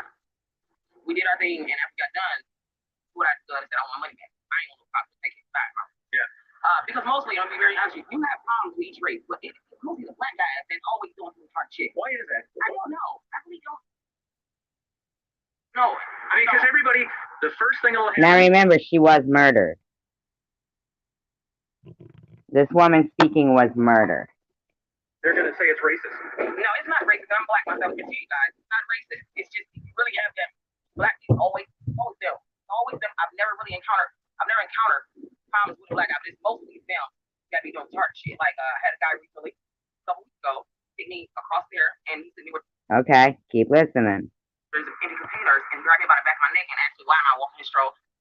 Why am I walking his stroll? Who does that sound like? I am not saying anybody, please do not answer that question hypothetically in your own mind. I'm certain I've heard that phrase before. Why are you walking my stroll? Problems with black guys, but it's mostly them that be doing hard shit. Like I had a guy recently, a couple weeks ago, hit me across there, and he said, "Where's empty containers?" and grabbed me by the back of my neck and asked me why am I walking this stroll. I got some guys' way of trying to pimp a girl out, snatch a girl up, and rob. Like I said, I can't go with that. But when you're in that situation, you have to play it off and play cool. And I've seen him since then. He won't stop to say nothing to me or nothing. You know, try to play nice at the end of it. I guess. No, not I guess. I know his way of trying to smooth me up so that way. He was nice. But again, his car that's no, not this stupid. I just steer clear of him when I see him. Okay. But I've encountered problems with the Mexican guy when he was sucking dick, or he was gonna kill me. I couldn't get to my knife quick enough, so I ended up slicing my finger real bad. But Most of your clientele are older white guys. older white guys from the suburbs? Yeah. Married, you don't know? Married, yeah, I know. Do you think would you say they're sex addicts? I would say from what I'm told that they don't get anything at home. Don't get anything at home, all right. Oh, she got older, she was middle she didn't get anything. To me, that's still a sex addict situation. Yeah. But yeah. Now, what do you generally charge? Oh, to be honest, I know I'm a lucky guy, but I charge literally 100 and out. Wow. And I'm just quick. I'm literally in and out. I don't want to be lingering. I don't want to kiss. I don't allow guys to kiss me.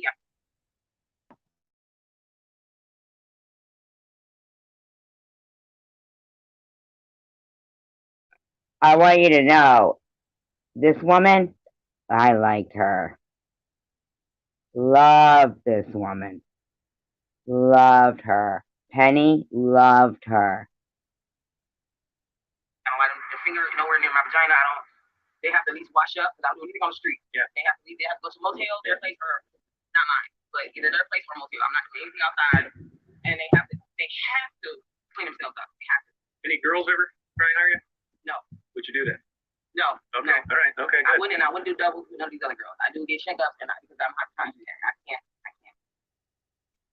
You guys still with me here? The only reason why I'm playing this is because I heard somebody use a term. We got their knee on their neck. After accusing me of stalking the same person. Okay? Okay? Now I know I have, and they didn't just die, they were murdered, warrior. Murdered. We're going to keep listening here because this is really, I think, educating, right? Revealing. So you've been tested? Oh, yeah. Never got anything? According to Nitty, everybody likes a good mystery. You use protection? Yes, I do. I have to. Like I said, I'm hyperchondriac. If I catch a hairball, I was hospital. If I catch a hairball, I'll go to the hospital.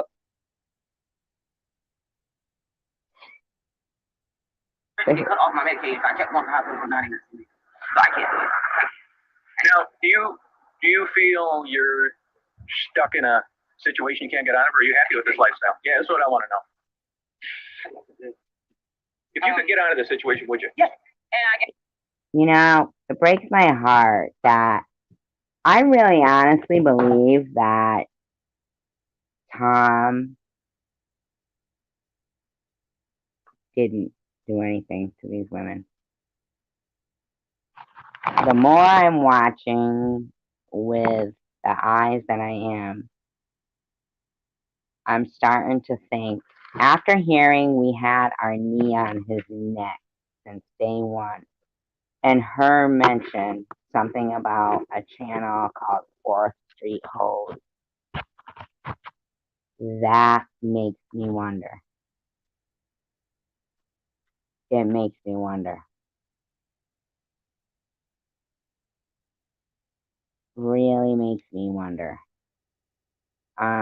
If there was somebody else that I was missing. And I really appreciate, him bringing that to my attention because, I didn't even, realize, but according to you, I guess I've been stalking this guy for some reason, but if you see everything in a mirror, which is how these people do, they see everything in a mirror. They said that they had their knee on Tom Reed's neck since the day he started. So to me, and listening to this girl, that is like indicative in every video that we've seen of a certain said someone who said I'm witchcraft, which I'm not, but then he defended, Debbie with the fucking pentagram tattoo.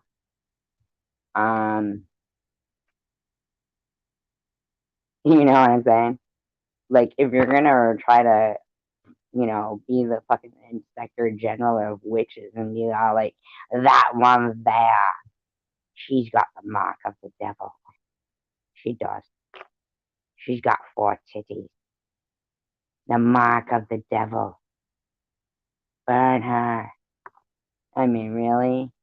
I think it would be the one with the tattoo of the panic or whatever, panic ring, whatever the fuck is the wrong one, is the bottom line, right? Right, Phoebe? And I can't. And I can't. No, It's more. exactly not. Listen, Warrior. They keep adding Monica in with the people who got run over. But in actuality, the people who got run over had nothing to do with these people.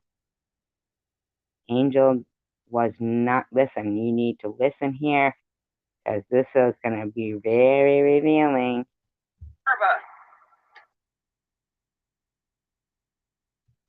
Darby's Children's Sleep with Melatonin is the #1 Gotta pediatrician give him the recommended sleep commercial. brand for children.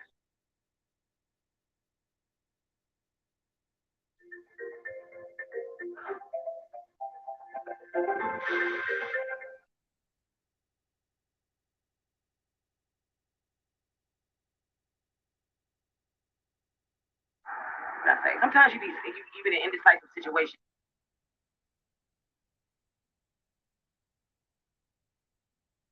And I'm an indecisive person. And This shit's fucking buffering, but don't bear with me. sometimes people say, well, when are you going to get out of this? You can't tell someone when. That's something that it never happens. I really liked Angel. Really, really liked her. Well, I'll get out of here when you can't do that. That's not going to happen. Do I plan on getting out of this situation? Because I have kids. And I don't see myself doing this for the rest of Hello, Random. my damn life. It's not something to make a career out of. Anyone has. Like, I've seen older women like their 60s. Literally, out there. How the hell? People be at home. Now, this is before he met Marguerite.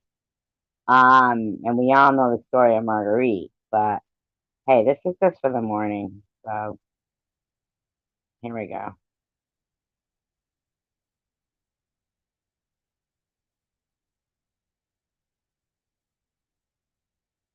Random.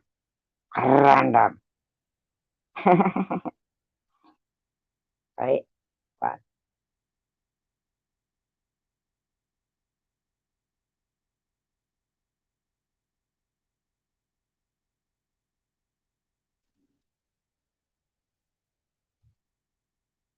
no, wait, not this. No. Mm-mm.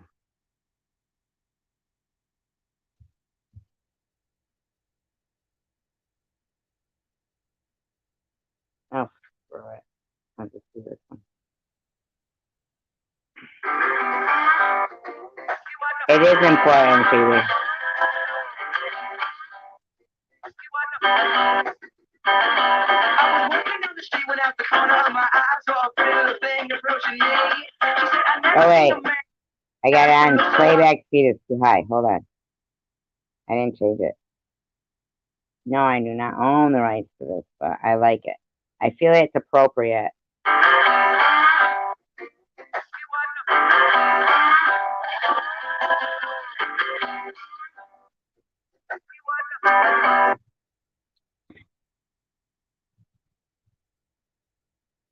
Okay, man. Be for real. I was walking down the street when out the corner of my eye saw a pretty little thing approaching me. She said, I never seen a man who looked so all alone. The country use a little company. If you pay the right price, your evening will be nice. You can go and send me on my way. I think it's so sweet, your finger, why you do this to yourself? She looked at me and then she said, Ain't no right for the weekend.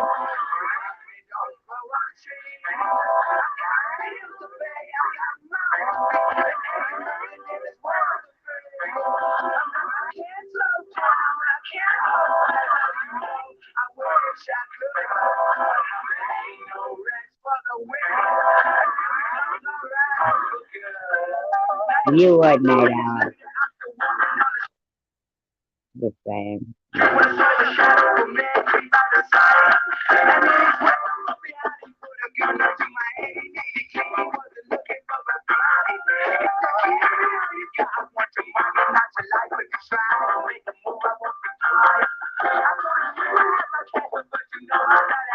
Mark of the devil, I say.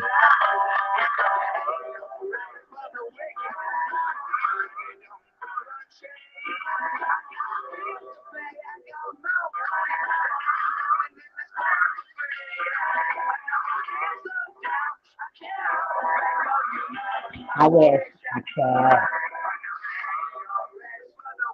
Hablemos.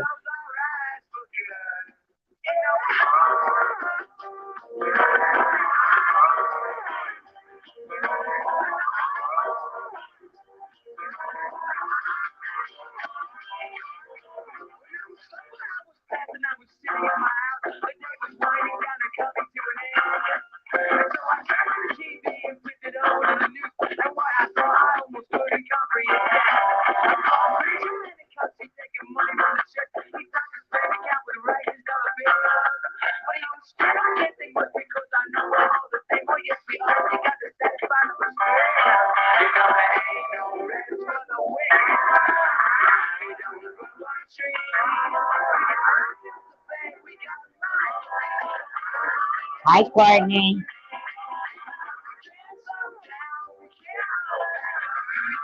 I wish I could.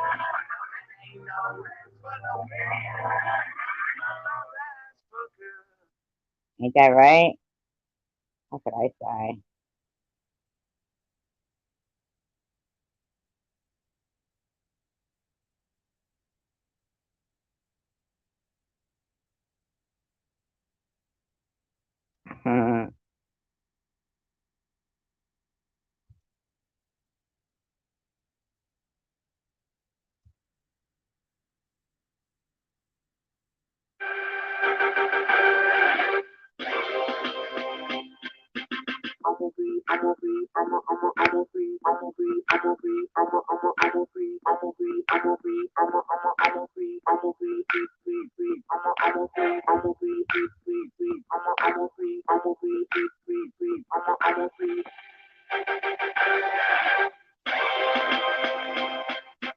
I'ma be on the next lap.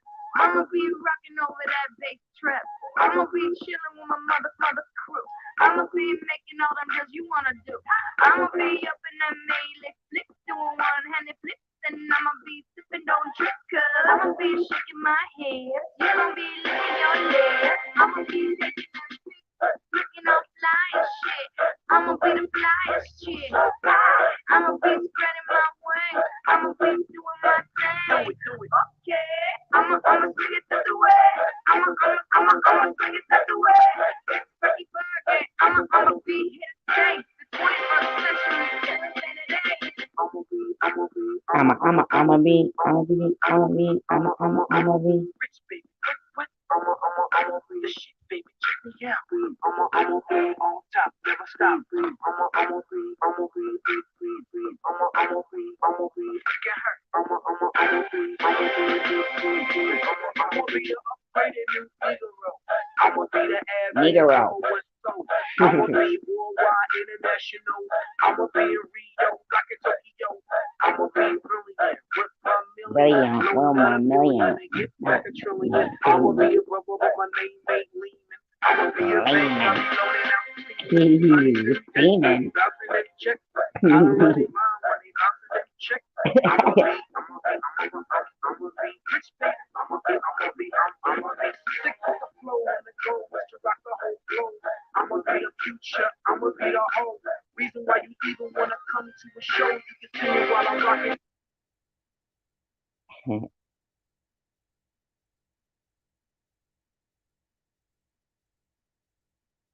Say what? At Booking.com, finding perfect isn't rocket science. Kitchen sorted. Not toasting Why marshmallow. not? And of course, be Okay. friendly. We don't like to say perfect, but it's pretty perfect. Booking.com. Yeah. Yeah. Mm. Our wanna be a billionaire so fucking bad. Buy all of the things I never had.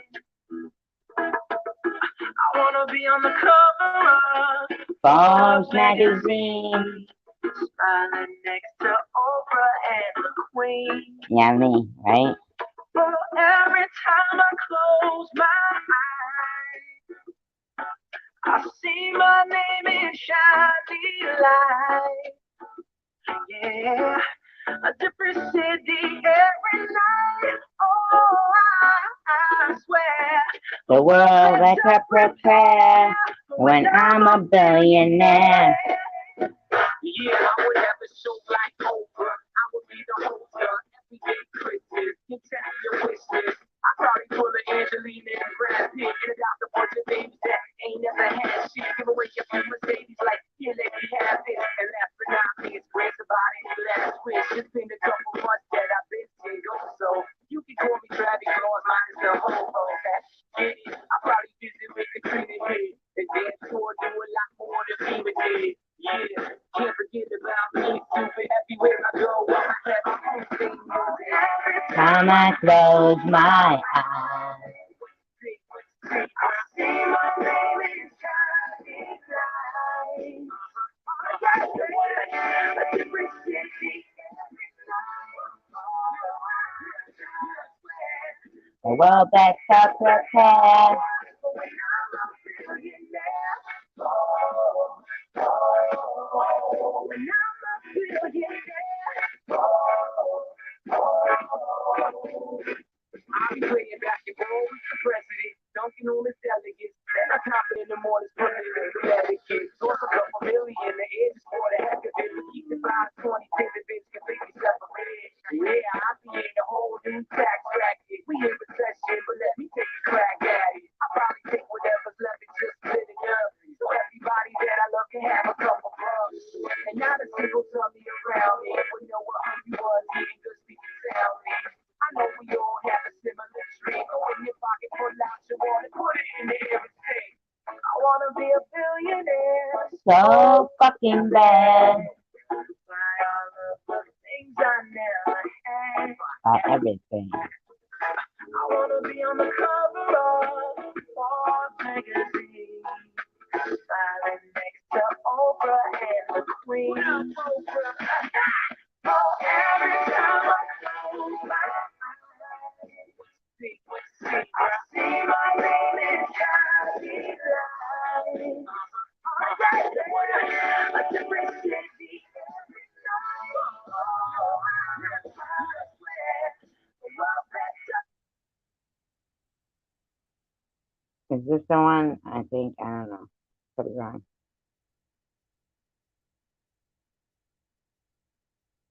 So we have a little music. So we have a little music. The Ergo Smart Base from Tempur-Pedic responds automatically, so no hiding under your pillow.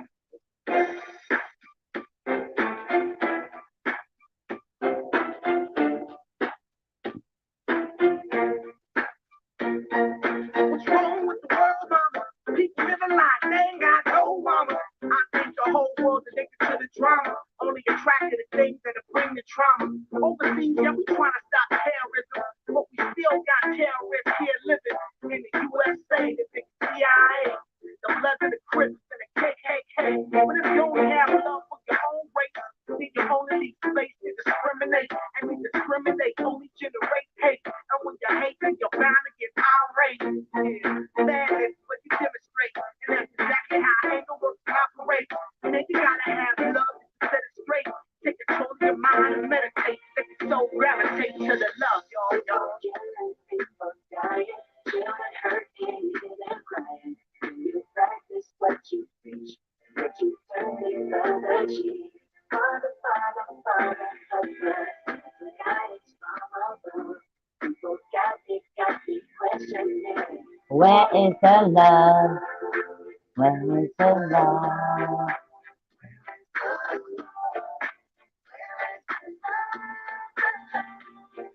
It just ain't the same.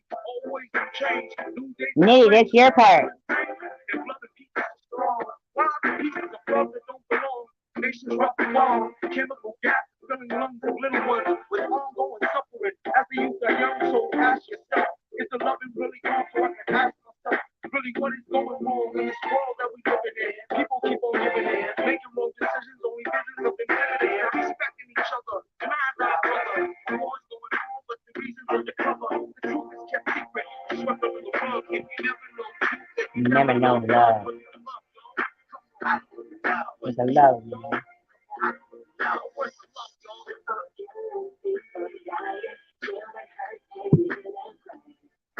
Practice what you preach.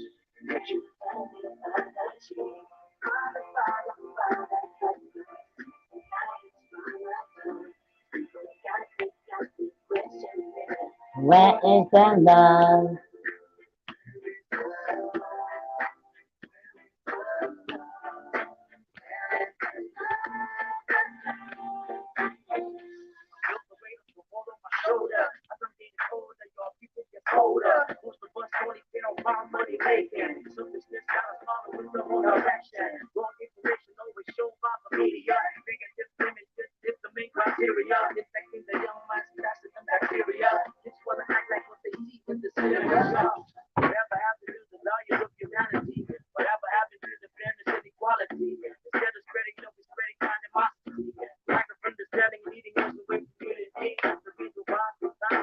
Thank you, Courtney.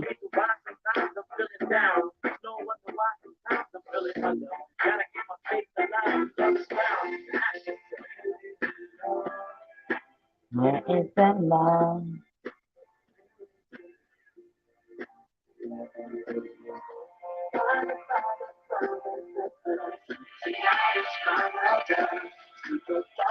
Touching my sweet. Where is the love? Sing with me, y'all.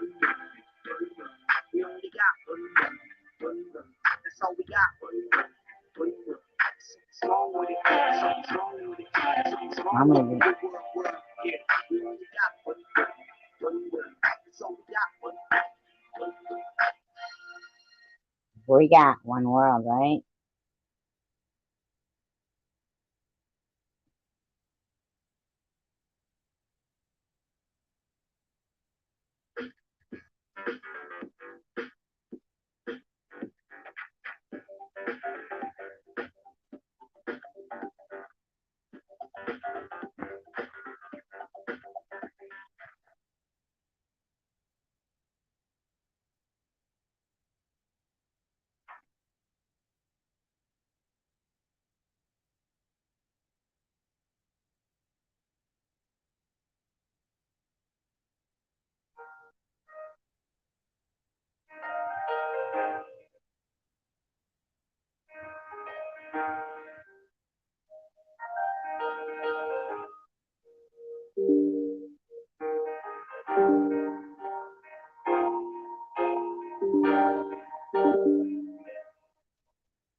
See on the TV, preaching about the promised land.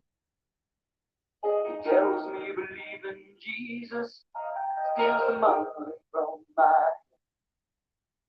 Some say he was a good man. Lord, I think he sees.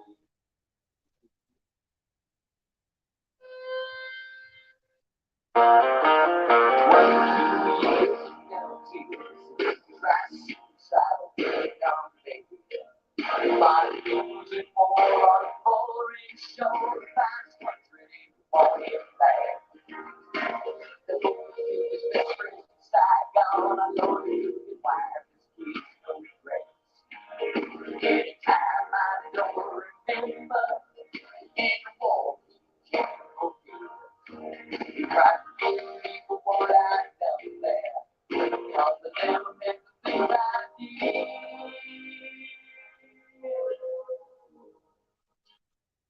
And he's some too.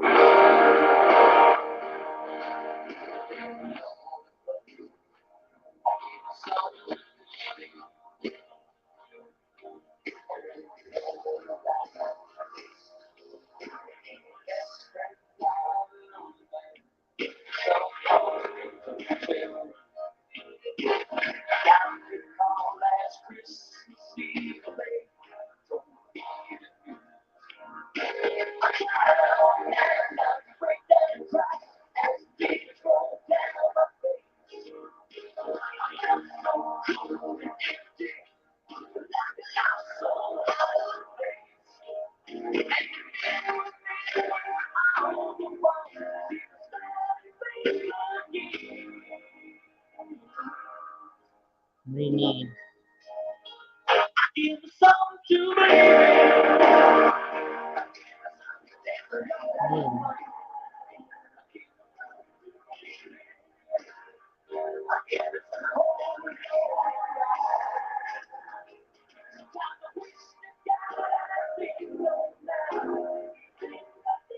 Turn me on.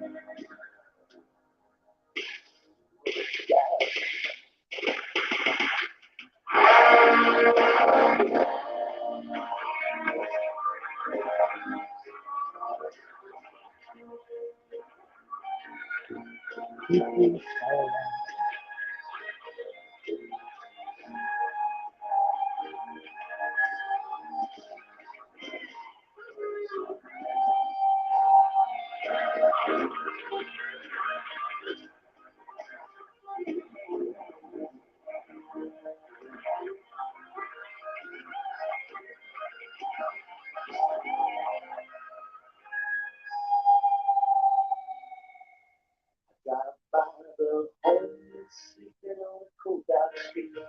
Their bodies in no bone grave. Underneath the broken old neon sign, used to read Jesus said.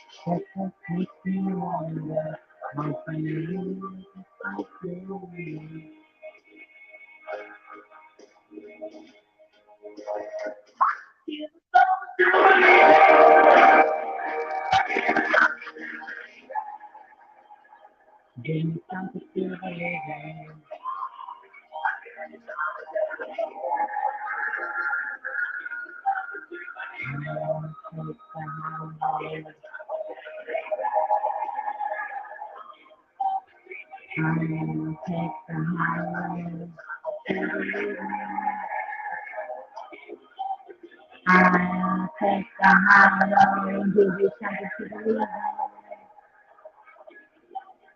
I'll take the high road and give you something to believe in.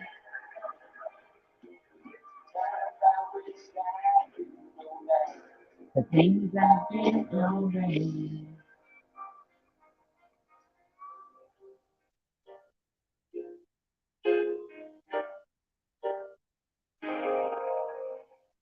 Hey, give me something to believe in.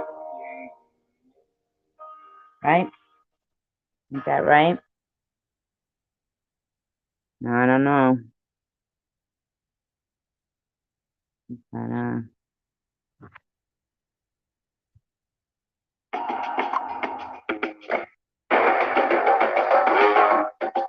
I think there's something in all of us that could,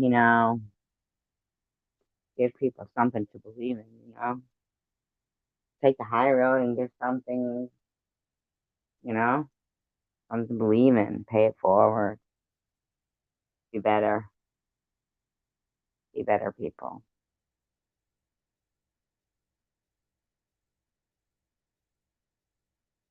Peace, love, and tacos, you guys. Have a wonderful, wonderful day.